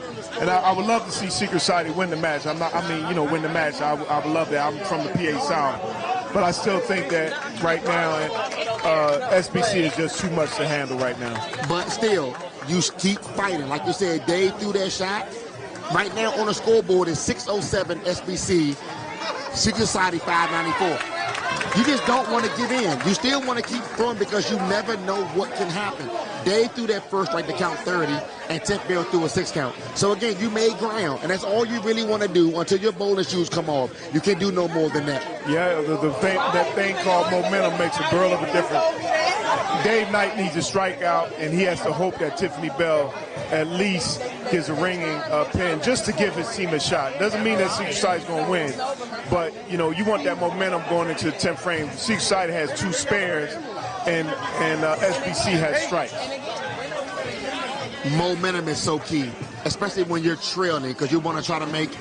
And he gets 10 of them. Another strike. You want to get as much momentum as possible going into the 3rd game, because the bowlers themselves probably don't know their total pin count.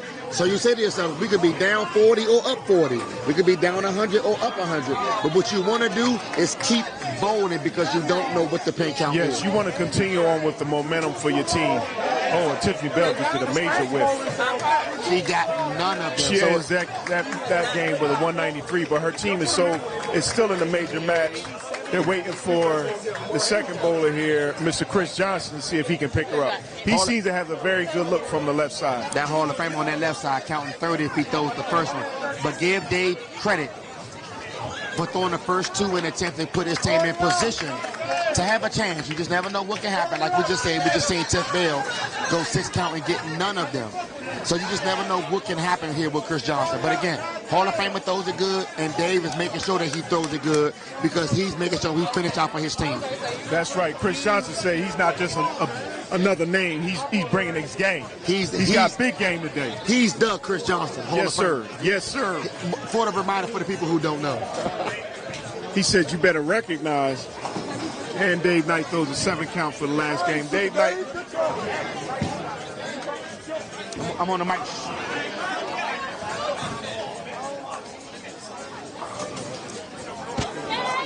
Dave Knight ends the second game with a 241. Tiffany Bell ends with a 193. Still, technically, it's still anybody's game. Chris Johnson would have to throw a split and fall down and hurt himself before he would mess up. And as soon as he says that, he leaves a 7 count. He threw a 7 count. So I'd rather leave the 7 count than leave a mother-in-law. Than leave a baby split. You never know what can happen in these matches. Like I said, right now, with that 7 count by Chris Johnson, that gives SBC 626.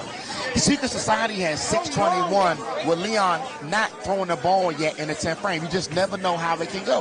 If I was Leon Stone, I would wait until Chris Johnson picked up his spare, or if he chopped it, and then I would go and throw my ball. So here's why we're a little different. I would have wanted to go first. And his ball right now, ringing 10 pin. I would have wanted to go. Right there in the pocket. Right there in the pocket. I would have wanted to go if I was Leon to put the pressure on Chris Johnson to make his spare. You have to cover this spare if I get up there and throw that first strike. That's true, but Chris Johnson better not chop this. Again, you better not. Uh-oh. Okay, he picked it up. It looked like he dropped. No, it's not disrespect. He dropped the ball. He dropped the ball. He's the Hall of Famer, but you never know. I've seen you miss a couple, buddy. I'm not a Hall of Famer. Nowhere near it. Nowhere near it. I'm not a Hall of Famer. I set you up. No, I apologize. I set you up. I'm some your nut. Come on, man. We talking. Cruiserweight champ. We're talking. Oh, Leon missed the 10-pin miss. Leon Stone misses the 10-pin. So Leon Stone goes out with a 186. And Chris Johnson can go out with 256. Even though that's a difference of 60 pins right there. That's a hurt right there. Even though Leon Stone didn't strike on his first ball, the spare conversion there would have been critical. Because right now, mathematically, it's 646 to 639 SBC. He really needed to cover that spare because you never know what the You never know what can happen. Had to make that spare. That was a crucial spare. Just for the opportunity to win the game, you want to pick that spare up. Chris Johnson goes out with a 256. Let's see what Mike Taylor does with his first ball. If he strikes here and Marcus Bell doesn't do what he needs, oh boy. Mike Taylor would have split, and that will almost assure the win for SBC. So SBC on the first team handicap will be up 4 to nothing. Question is, even though Secret Society is down, this is even a closer game. Secret Society actually can come back and actually, well, now we have to see what Marcus Bell does in this game here. Even still, you are correct with your statement. Secret Society had a chance to possibly win this game. They sure did. They were in this game in the 10th frame, even with Marcus Bell throwing that strike. But again, total pins count. You want to get the max you can get. You get the leadoff bowler, Dave, to go 27 in the 10th, but you get Leon and Mike at the bottom and the second and third spot to open in the 10th, which gives SBC more cushion to open up the lead total pins-wise. And that gives them more breathing room, which allows you to relax and throw the ball with not worrying about, okay, that they can potentially come back on the total pin. Which definitely puts pressure on Secret Society in the third game to try to put up a great number automatically to win, but also either cut down the total pins or take the lead. But that's a lot of pressure to do. If you're able to cut down on the total pins, what can happen is in the final game, say Secret Society was down, 60 pins on this pair in the first game. If Marcus Bell picks up this pair, Secret Society will be down, 70 sticks? So, No, I'm sorry. Correction. They'll be down 30 this game, too. So they'll be 96 totals. 90 down after two. That's kind of hard to come back and lose. Definitely a lot because you never know what can go on. Transition. And we saw Secret Society threw the ball pretty good, just a couple 10 pins away from being either winning or more closer in the match. That's right. Yes. And what you want to do, you want to keep it close. If you win,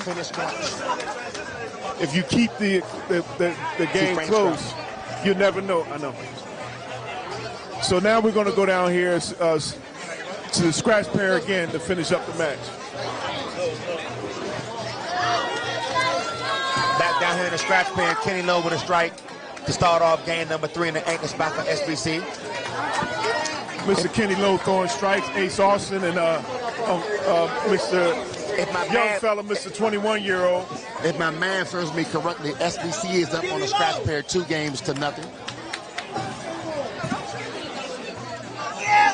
I got you. I got your motherfucker. I gave it to the dog. The dog gave it. The dog gave it. We got Ace up here to start frame number 2 of game 3 for the scratch pair. And Ace almost leads with the 10 pound. Ball looked good off his hand. Now they got down the lane. Ace Austin in the second game shot it to him. That's what I think. How do these bills get big? So we got Ant Winston up here. Frame number 2 of game number 3 with SBC up 2 games to nothing on Secret Society. Ant with a 9 count. I would love to know what the total count is across the board because the team, the pair that has been tearing it up tremendously has been SBC's second team handicap. Real easy, even though we talked about how good Secret Society is, but today SBC, from the look so far, Ace covers the 10 pin spare. Secret Society right now is trailing by a lot, but again, they're going to fight till the bowling shoes come off, man. Today, in this match with SBC, it just looks like today was SBC's day. One of the things that you'll begin to see is who bowls more together throughout the season, and how does that translate? They're up by 307 sticks after, and they won every game? So after 2 games, right now, SBC is up 12-0, and they are up total pins 307 total pins SBC right now. That's pretty much hard to come back from. We're going to go down here to the second team handicap, where these gentlemen by themselves are beating Secret Society for total pins.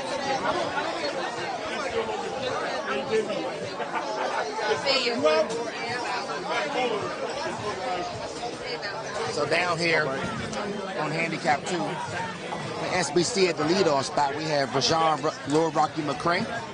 We got Donnell Bell in the second spot, and Mr. Dan Bright coming up the anchor spot for SBC on handicap 2. Okay, and there's not no picnic here, but you're on the second team handicap for Secret Society. You have Keith Poppity, Robert Perkins, and Bill Ripley. And unfortunately, it looks like this match on this pair is over already. Yeah, so the numbers we just got, of course, SBC's up 2-0 on this pair as well. 4-0. I'm sorry, they won the first 2. They won Yes, they up 4-0 after the first 2 matches on handicap number 2. Again, man, it just looked like Secret Society ran to a buzzsaw today. SBC just they're throwing it good. They're getting the curry. Again, Secret Society not throwing the ball bad. They were throwing good shots. We've seen a lot of 10 pins today for Secret Society. They can't afford to have any more opens in this. Robert Perkins just threw he just missed the 3 on the right side, and he left the 10 pin. The question is now at this point, what can Secret Society do? They run up against a buzzsaw, and all you want to do is have a good showing at this point. Whether you win the game or not, you just want to throw the ball good as best you can. You still want to talk to your teammates, and you know that, unfortunately, if you've looked across the board on the other pairs, you know that your team is down. So again, if I'm in Secret Society's position, knowing that we're down, yes, I'm still talking to my team like we're up. Rather than being down 307, we're up 307. I'm going to continue talking to my team, trying to motivate them to continue bowling, doing what they need to do, just to throw good quality shots until our bowling shoes come off. Okay, well, let's look at here. Let's look at the performance between Secret Society and SBC on the second team handicap. Right now, Mr. Rajon McCray started the first game off with a 279, followed up with a 258. That's kind of hard to beat. The person he's going up against, Mr. Keith Poppy, who's not a pushover by far, he started off with a 236 and came back with 235. He's still trying to keep the game close. He's still staying in the fight. Mr. Robert Perkins started first game off 216. First game, he doubled it up with a 216 the second game.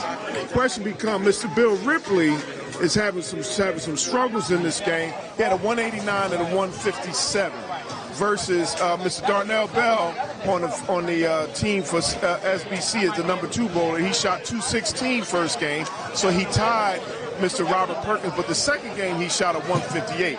But once again, his teammates picked him up. Mr. Daniel Bright came back started the first game off with 287, and second game he came back with a 252.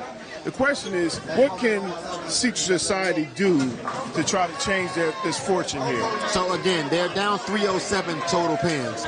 All you can do as the team of Secret Society is take your team one frame at a time, go up here and throw your ball, and let's see what happens when it's over. It being as though you're down 307, you want to say to yourself it's over, but you still want to keep your team in the fight. You don't want your team to act like it's over, even though the numbers are showing that it's over, but you want to fight until it's actually over. Not only that, you also don't want to get swept. You don't want to get a 40-piece in the playoffs. That would be demoralizing. Now, I'm not one to be talking, but that would be demoralizing. I would not want to get swept. So somebody got to win on one pair, one game. That would definitely sit with you and your team for a while. You're never going to forget the moment that you made it to the playoffs. And within the playoffs, knowing the caliber of team that you are, you lost 40-0. Yeah. So absolutely want to win a point somewhere within the three matches. And, you know, and now you got to climb out of a 332-pin hole. Oh, they down 332, not 307. Not 307. So Oh, my goodness. They are down by more. Shout out to SBC's Dan Bright after game 1 today. In his final 4, he went 287, 252. Earlier today in the first round of the playoffs, he went 279, 279. So he's been tearing it up all day. Dan Bright has been, and he has spare 3 in a row to start game number 3 on handicap 2. Daniel Bright has been the spark for SBC today, definitely with his numbers today so far. And it looks to me that Secret Society is giving a better effort this match, but it looks like here on this next ball here, these young fellas on SBC, 17 handicap, Mr. McCray, he just shot a turkey. It's kind of hard when you're not throwing strikes. I don't care who you are. Even though you're picking up spares, it keeps you in the game, but strikes enables you to forge ahead. I spoke about Daquan Tyler earlier at 21 years old. If I'm not mistaken, Rashawn McCray is 20 years old. When I mean to tell you today's youth, bowling is in great hands with our youth bowlers, people. I really want you to know that. This is from me, Mike Shaw from the DMV area with 2 bowlers on SBC right now. And I know there are plenty other youth bowlers all over. But Rashawn McCray and Daquan Tyler right now, the way they're throwing the ball, man, youth bowling is in great hands. I'll tell you one thing. If I was a bowler on one of these teams, if I wanted to get into the match, that means that I have to go work even harder on my game, become more knowledgeable about the game, and in order to get in front of these gentlemen. These young fellas is tearing these lanes up like somebody took their lunch money. Donnell Bell with a strike for SBC on 4 in a row. Today's youth are just strictly bowling off God-given natural talent. Can you imagine if they actually really got into it with training, with coaching, how good they will be? Again, people, please get into the youth, man. Look out for them. They are our future when it comes to bowling. Well, they saying their future is now. Stop discounting what I'm doing. That's what I heard. Hey, I ain't want to gossip, but that's what I'm listening to. Very much so. They don't really care. They tell everybody, when we got our bonus shoes, we plan on defeating no matter who else got on bonus shoes. That's how much confidence these youngins have nowadays. They really do. I guess the good thing is it's a confidence as well as you have to have a reckless mindset of saying, I respect you, sir, but I'm here to beat you. We on the lanes. I'm on the lanes just like you are. I'm not here to be so respectful. I want to help my team win. And, you know, and I want to give a shout out to all teams with strong carpet crews. And, you know, even the best car needs your battery right. Because if your battery ain't right, you ain't getting nowhere. It doesn't matter what your GPS says. We got Rob Perkins just doubled here in the 5th frame for Secret Society, and Dan Bright with an 8 count. We now have Will Ripley up, who's also on 3 in a row. They are fighting at least to get, and he throws another one. Hey, give it up. Secret Society is still bowling. They still got their bonus shoes on no matter what the pin count is. They are still fighting, and that's really what you want from your team at all times. Yes, you do. And I'm going to say this, too. A lot of people underestimate the presence of your team during a playoff match. I see a whole lot of SBC bowlers supporting their team who are not bowling at this moment in time, but I don't see as many Secret Society bowlers out here supporting. They have a big roster. So again, it's all about people's availability. Like if they're here, we're able to make it the Battle Bowl this year. But again, being in a district where SBC is, they have a following. Their carpet shows up to support them at tour stops, ranking matches, and of course, as you can see now, Battle Bowl. They show up for their team. Well, I'm going to say this here about support. SBC is coming from the DMV location. Yes. Secret Society, this is really like in their home area. Agreed, yes. I would expect more bowlers and support from their team to be here than anything else. And again, all UBA teams, I think, stress that so much. Tour stops, again, ranking matches, and again, Battle Bowl. You tell your teammates when you're communicating with them, hey, we need everybody there, as many people as we can get to support for the playoff match. And you want them here. And the other thing is, too, say you're a bowler who I bowled with in the past, and I know your game. If I see that you're missing a couple of times a day, and I trust as a bowler what you're saying to me, I might be able to say, hey, you know, what do you see? But if you're not here to help me, you're leaving your teammates out to dry. That's why it's important that you come and support your teammates throughout. Yeah, you know, and you got to have that mentality of it's not where you're from, it's where you're at. Because when you show up somewhere, I mean, when the bell rings, you can't run back home because it's a long drive. You better stay there, you better throw some punches, or maybe pull a little Zangief and just start spinning, spraying, and praying. And that's Sean Knight with our boxing analogies here. And more like a street fighter. And right now, speaking of a controller and a games console, they're controlling the game very, very well. And then after you play the game, you got to cool the system off. You got to press reset because you got more playing to do. It's all about who you're going to be playing in the future. That's right. Looks like here, unfortunately, SBC, Secret Society's run has come to an end, and SBC looks like they're going to the championship match. You always... Any word on the other match going on? Only words with honorable mentions about 300s that were thrown.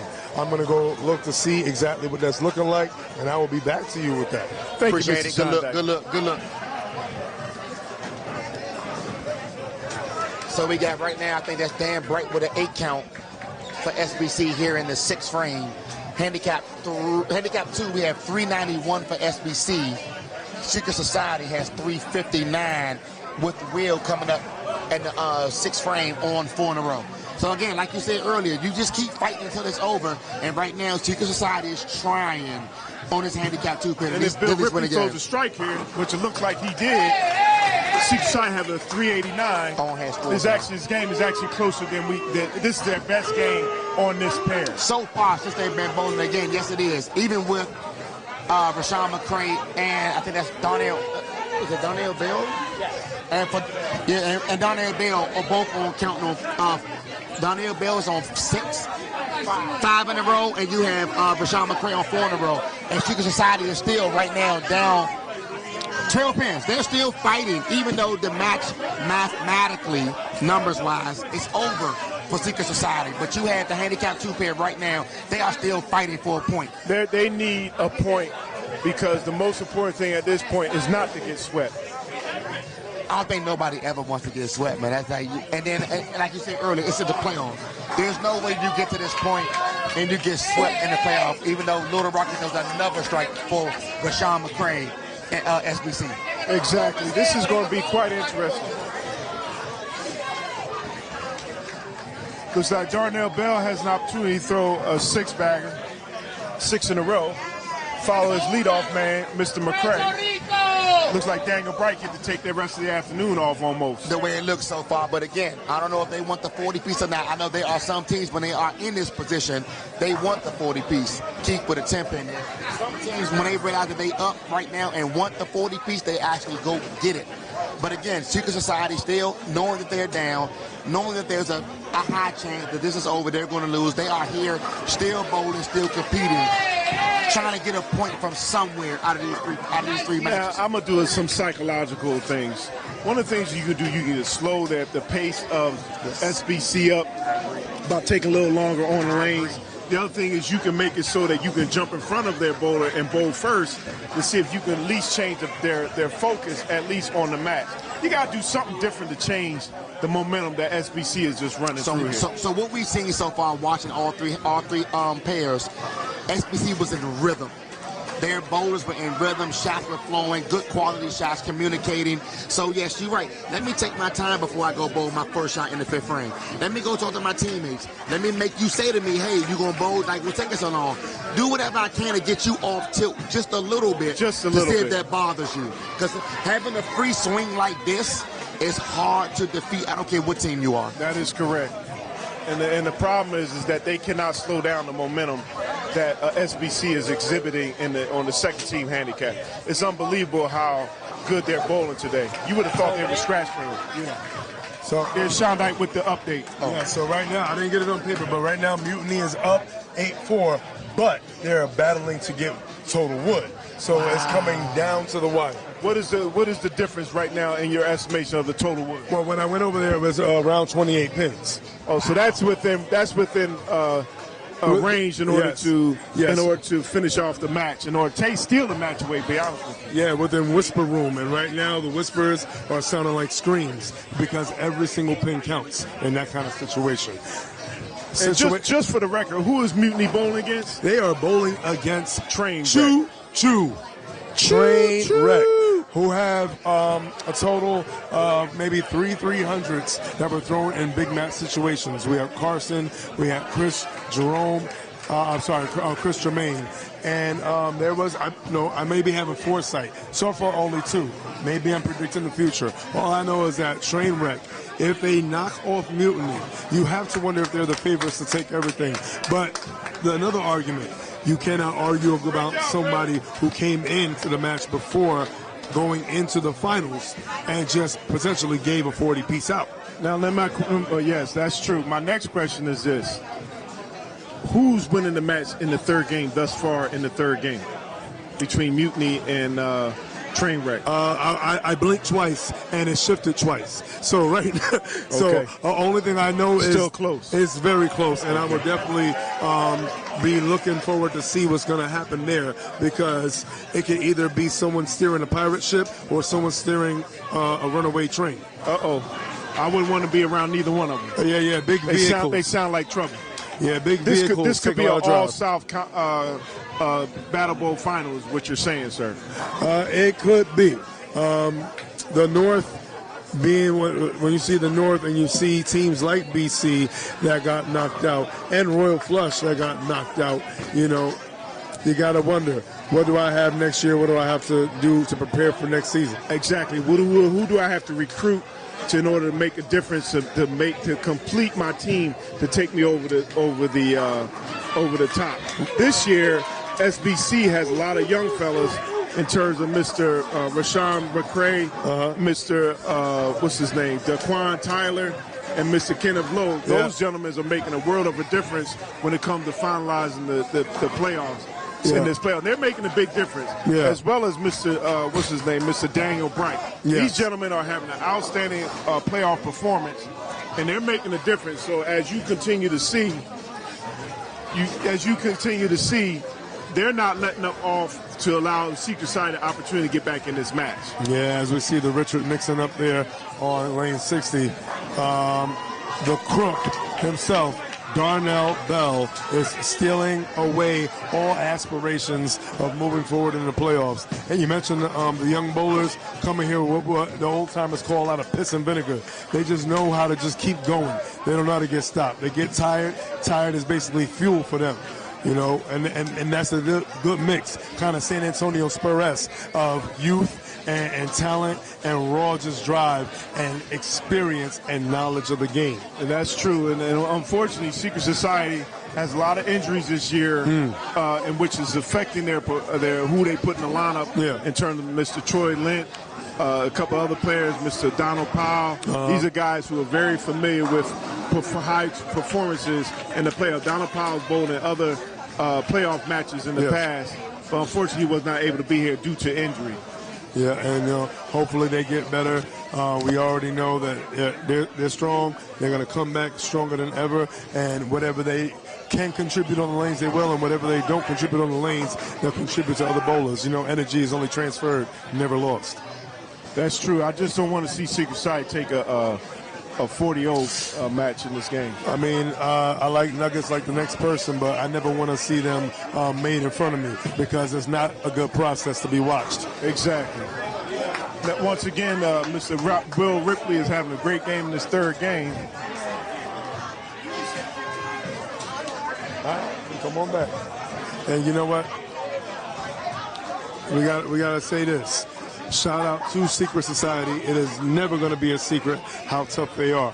But on this day, when your name is strictly business, you got no choice but to show up and stand on that. That is correct. Moment of silence? Yeah, we're going to have to have a moment of silence, because I'm like shell-shocked at seeing what's going on in this match. This is not normal for a Secret Society at all. And look at what Mr. McCray is doing. He has, how many in a row now? A lot. He has a lot in a row with some more to go. He has 7 in a row. His partner has the opportunity to get 8 in a row. Man, I'm telling you, man, this is just unbelievable what's going on here. It's unbelievable. Stick to commentating, bro. Oh, man. No, you know what? And they're sticking to the script. Is strictly business, cartel. And, you got something to say when on handicap 2, low bowler could potentially be 256. Exactly. That's saying something. Because, I mean, he finally woke up. And Mr. Daniel Bright actually started taking some off because he sees what the top 2 bowlers are doing. Oh, yeah. It's still not over, but the fat lady is singing. Oh, yeah, she's singing in the shower right now. Yeah, she's warming up right now, I'll be honest with you. Darnell Bell leads the 8-pin on the pair. Yeah. He'll easily pick that up, but this match, for all intents and purposes, is over. Well, no. Say what you would say. You would say good night to a particular lady. Good night who? Fat lady. Good night, Irene. Oh, okay. So Irene is a hurricane. That's what blew through here. Oh, my goodness. Well, it was a torrential downpour outside, and you know what? When it rains, it pours. And, well, let's just say it's pouring on Secret Society for now. But you know what happens after you get on the rain? You dry up, you get up, Dust and you go yourself back out. off, come back. That's right. And no disrespect to Secret Society, it's just that SBC came in with bowling extremely well, and they're not missing. I don't care who you are. You bowl in this match, and you see somebody throwing string of strike 8, 7 in a row. It's hard to say to yourself, okay, especially if you have a couple of opens and you have a split, that we're going to win this match. It's just hard to do that. And right here, is this Mr. Bright? Well, you know what? The sun still shines for Mr. Bright because right now he can finish up in the gym. No more sets, no more reps. The work was put in. They're going into the championship matchup. I'm not sure who's going to be the favorite because both teams, when you're battle tested in matches like these, and see, SBC had a tough matchup in the first round. Now they're easily winning, defeating Secret Society. Question is, can they go? Who they're going to meet in the finals? Will it be Mutiny? Well, looking into the future, if it's Mutiny, who do you see? It's hard to pick against SBC at this point. All right, and but you know what? Trainwreck has been finding ways to win. SBC has been walking in, and they've been walking in strong. And all right, Mike. They might have been working their way back in, but the question becomes at this point: can they finish the match and beat Mutiny? So the question is, can SBC finish off this match? Keith Popley is up the bowl. He needs a strike here. Secret Society is not out of this match, but they still need to close these frames. They need to make sure they keep throwing strikes here. And Keith Popley throws another strike. He's in the 10th frame. He has a turkey going on. Let's see if Mr. McCray can finish it out as well. He has, 2, 4, 6. He has 7 and 8 in a row. No, he has 7 in a row. Let's see if he can throw number 8.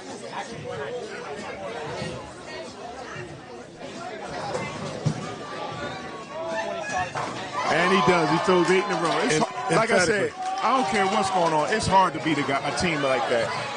Yeah, like I said, and it's a recipe for disaster for anybody who's trying to think they can come in here and just eat them up. See, the thing is, when Secret Society brought in Mr. Robert Perkins, he's actually the weakest link on that pair, and that's the difference in terms of Secret Society being prepared, being able to finish the match and win versus SBC. SBC is going to win the game, win the match as well as the game on this pair. He probably throws another strike. He has a 4-back. Let's see if he can throw a fifth strike here. Mr. McCray throws another strike. What a surprise. That's 9 in a row. I don't care who you are. That's hard to beat. I'm telling you. What was his first 2 games? So his first 2 games before, they were big. Don't have the numbers in front of me right now. I'm trying to see if he has an opportunity to throw an 800 series, yes. So Daniel Bright was on that pace, but this game here took him off. I believe his first game was 79. We'll get a recap in a second.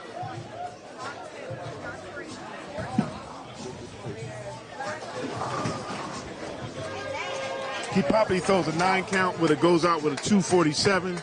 Good game, Mr. Keith Popley. for keeping your team in the match. Let's see if and he goes 10 off the sheet. He finishes with a 280 game. I don't care who you are. Keith Poppy did a valiant effort trying to keep his team in the match with his 247. But unfortunately, Mr. McCray had other answers for the match. He shot a 280. So this is an outstanding match. But when you got a guy bowling that well, it's very difficult for you to come back and win. Right now, unfortunately, Mr. Robert Perkins needs a 10-pin count. He can go out with a 189 if he picks it up and throws a strike in that frame. Okay, Mr. Darnell Bell, he was on a pace for a 240, 250 game. Now he may end up with a 220-something game because he threw a split. Let's see if he can pick that up. Okay, it's official, it's unofficial, Mr. McCray. He shot a 279, 258, 280 the last game, unofficially for 817 scratch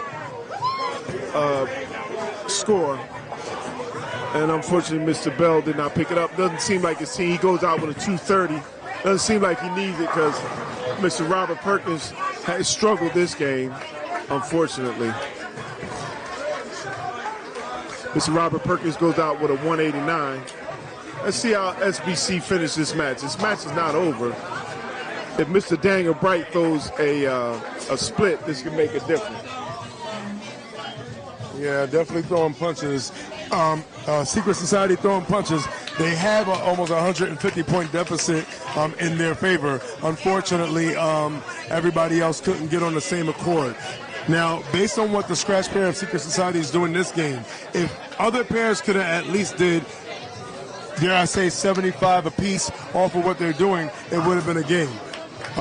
They understood the assignment over there. Unfortunately, it did not come to fruition on the other pairs. Secret Society, shout out to their scratch pair for fighting back, and it looks like it's not going to be 40, but it's not going to be enough. At least it won't be a sweep. We knew that with 323 depends down. 90 days. Train that's going to move on. So we talked about this, Malachi. We talked about the power of SBC, but we talked about the magic this playoff season that is Trainwreck, who were controlling the wood, and since they were in control, they started turning up the heat and turning up the speed. They are now up 90 some odd pins on the total wood in a match that's coming down to that total wood. So now, with that said, if Trainwreck can hold on, they were down earlier, but to mutiny in the match. So congratulations to that's why it's not how you start, but how you finish. The question becomes, who has enough nerve to finish the matches, and who do you foresee being a favorite going into the final round? It's tough to say. That's going to be a messy fight. SBC, they're definitely made for this, but Trainwreck, I don't think they want to leave yet. I think they're enjoying this, and I don't think they're trying to let it go. Well, I'm going to tell you now, if SBC keeps this up, throwing 800 series, they're going to win this match. They're going to win the final. They're going to win everything. They were close last 2 years. They came back. They retooled the performances of their team. And now the question is, oh, hold on now. Now, the Secret Society still can't win the match. They came back valiantly, but they can't win the match, even if Bill Ripley throws a strike. He only gets 10 pins on this pair. So if Bill Ripley throws a strike, they'll lose series. I mean, yeah, totals is 748 to 732. They also lose the series 10-0. So unfortunately, it was a valiant effort. They bought it this game, but they needed all 3 games. Yeah, he definitely did. And you know what? Like you said, no disrespect to a team who's been here before. Like I said, it's never been a secret about Secret Society. And for those, while Malachi was talking, who heard the choo-choo in the background, it means that it's definitely going to go down. And right, it's we're going to go like down to see if Secret Society can save the match. Yeah. And see if they can get their scratch pair to actually finish the game and carry it on to see if they can actually finish the match. Looks like they can with no problem. And let's see if even though in a losing effort, let's just see if we can still get a 300 game on the bottom side. From Dave Adams. From Dave Adams. Is that Dave Adams Jr.? Jr., that is correct. No, Put some respect on his name. That's right. And you know what? Hey, respect is definitely earned, and they are earning, and they have earned everything they've got. And that confirms it. Trainwreck is in the finals. Looks like it's going to be Trainwreck versus SBC. Let's see if Dave Adams, he had to throw a 300 game in order to give his team an opportunity to at least win one game in this match. 279 potentially up top also for.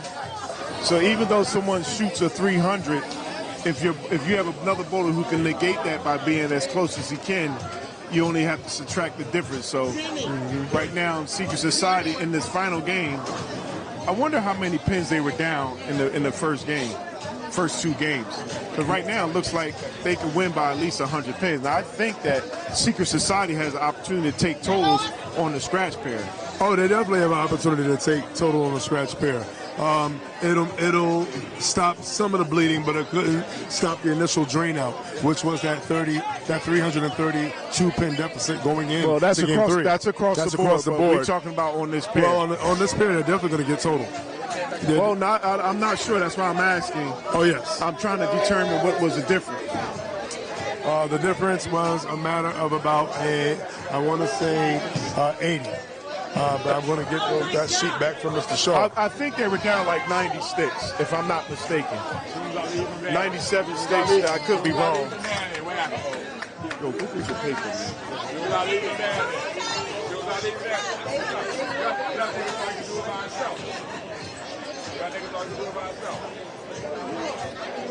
Ace Austin has the opportunity to double up in the 10th frame. First ball is out. And he builds a messenger, gets a strike there.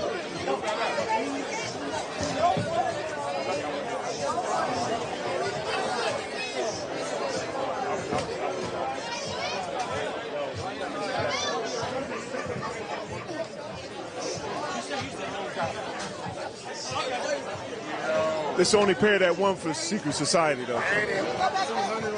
No, they was up 323. SBC was up 323 going into this game. Ace Austin doubles up, gets a turkey. Ace Austin could go out with a 237. And the person that he's going against can actually still go out with 258. For Secret Society on the scratch pair, Mr. Anthony Winston Jr. is the one that is making the difference in terms of falling off from Mr. Kenneth Lowe. So this is what enables Secret Society to be able to come back and possibly win totals on the scratch teams, on scratch pairs, total pins. So actually, Secret Society can actually win the scratch pair 6-4.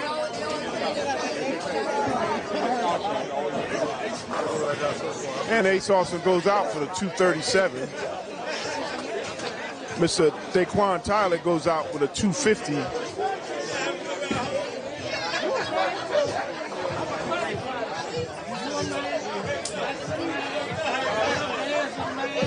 Looks like on the scratch pair, Mr. Anthony Winston has given up. He's already in the ninth frame with 136. The best he can do is go out with a 156. When your leadoff man shoots a 258, and they were doing a hell of a job the first two games, but you allow Secret Society to come back and steal the total pins on your pair, that can be demoralizing. Very. Especially when you're going into the playoffs in the next round. So they have to get something squared away. I don't know if you're going to have Mr. Anthony Wright, a 242 bowler, coming into the championship game after his performance that he's done in this game here in the third game. He's actually had trouble throughout the match thus far. Yeah, Daquan Tyler shot amazing. Daquan Tyler also was flirting with 8, just shy of it. Whew. They would have had 2 800s on the same team in the playoff. Yeah. That is outstanding. Just to be flirting with it is still outstanding. I'm telling you, what can you say? You know, but at least you're going out on your shield, especially if you're Secret Society. You didn't want to lay down. You didn't want to give anything up. And let me tell you something. The next match is going to be something. It's going to be a movie. It's going to be something to observe. And Secret Society is going to have to go back and say to themselves, what do we have to do in order to get to the championship match? Again, it's not easy to get there. I'm sure you want to make you. To me, I think they might have to work on their chemistry just a little bit in terms of allowing bowlers to bowl together more and more and more throughout the year, so that when the playoffs come, they either feel comfortable not just using it by names, but now you want to say, okay, look, you need to move here. This is what I'm seeing here. Yep. So this is where the chemistry flow comes in at. Dave Adams going into the 10th frame on the scratch pair with potential 300. I can't say too many other great things, anything new pertaining to Dave Adams. He's an accomplished bowler. He's a head and shoulders above a lot of bowlers. He's a great competitor. Let's see if he throws a strike here. And he does. He's thrown a strike here, first 10 in a row. He's at do 11 and 12, and he's done. Well, at least one thing to take home with you. I showed up, and potentially, I can say this, maybe I'm saying a little early, but at least you can say, you know what? I shot Trey. That's right. In the playoffs, I might shot bad the second game, but I came back and thought of 300. So it shows that he has the ability to make the adjustment throughout the match. You know, anything, doesn't matter if it's 300 or 400. It's hard to come back from something like that. And Dave Adams threw the 11th ball. Yep. Now it's come down to the last ball where he can throw a 300. That's the most excitement I've seen Dave Adams have in a long time. There you go. Not only is he excited for that, but he may be excited for a cold, refreshing drink and maybe some hot food and a warm bed and then a good drive home. Now, you know, it's funny. SBC was up by 323 sticks. They could have came back. They could have came back and stayed. They could have came back and made it even more interesting if their first and second team handicap was able to come back and win by at least 50. They're right. You're absolutely right. They could have. And like I was saying before, with Dave Adams Jr., congratulations on that 300. You know, and the other pairs, if they could have just jumped on the same bandwagon and did the same things, we would have been singing a different song coming towards the end. Yeah, they can't quite win by 200, but they almost did. They gave a valiant effort. So you never know. Whenever you see a team down, if they were able to get on that train, you never know what can happen towards going down the end of the match. Yeah. So the fact that they almost won by 200, if you get your other two pairs to win, another pair to win by 100, that's closing the gap right there. Then the last pair, you just got to make sure you win and win by at least 20 or 30. That's right. That's all you got to do. And you know what? Next season for them, I do not doubt that we will see them. You know, there's a lot of teams we could potentially see, and you might be looking at two of them right here. But what we're going to be seeing next, it is going to be Trainwreck versus Strictly Business Cartel. Look, it's going to be a great match. I'm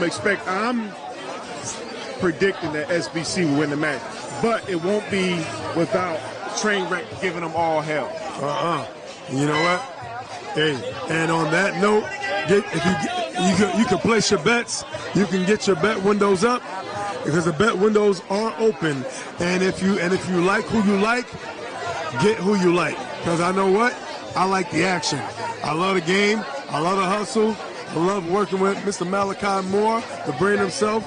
And I love the atmosphere that is Battle Bowl here in Bowlerama, Newcastle, Delaware, UBA all day. Question once again is, will SBC be able to take this momentum into the final round?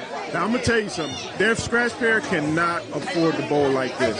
I don't care who you are. That could be a detriment to your team. I know that they already won the match. I know that they probably were, resting on their laurels. Mm-hmm. But you have to, just like the way you practice, sometimes how you perform in matches, you have to remain focused. You have to continue to bring it. You can't allow yourself to get distracted just because you were up 323 sticks. So just like this, on Secret Society on the scratch pair, almost brought it back by themselves 200 sticks. Yes, and that also speaks to what you said about secret society, and which is interchangeable statement about SBC. Two teams you cannot sleep on. But you know what? It is what it is, and it is what it's going to be, and it's going to be SBC versus Trainwreck representing Jersey. That's correct. So it's going to be interesting. North versus South. It's not going to be easy. No. I don't care who it is.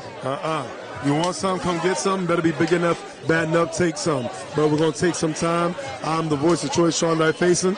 I'm Malachi Moore at the brain. And we're signing off. Signing off. More coming to you tomorrow evening. Tomorrow evening. Saturday night. Let's go.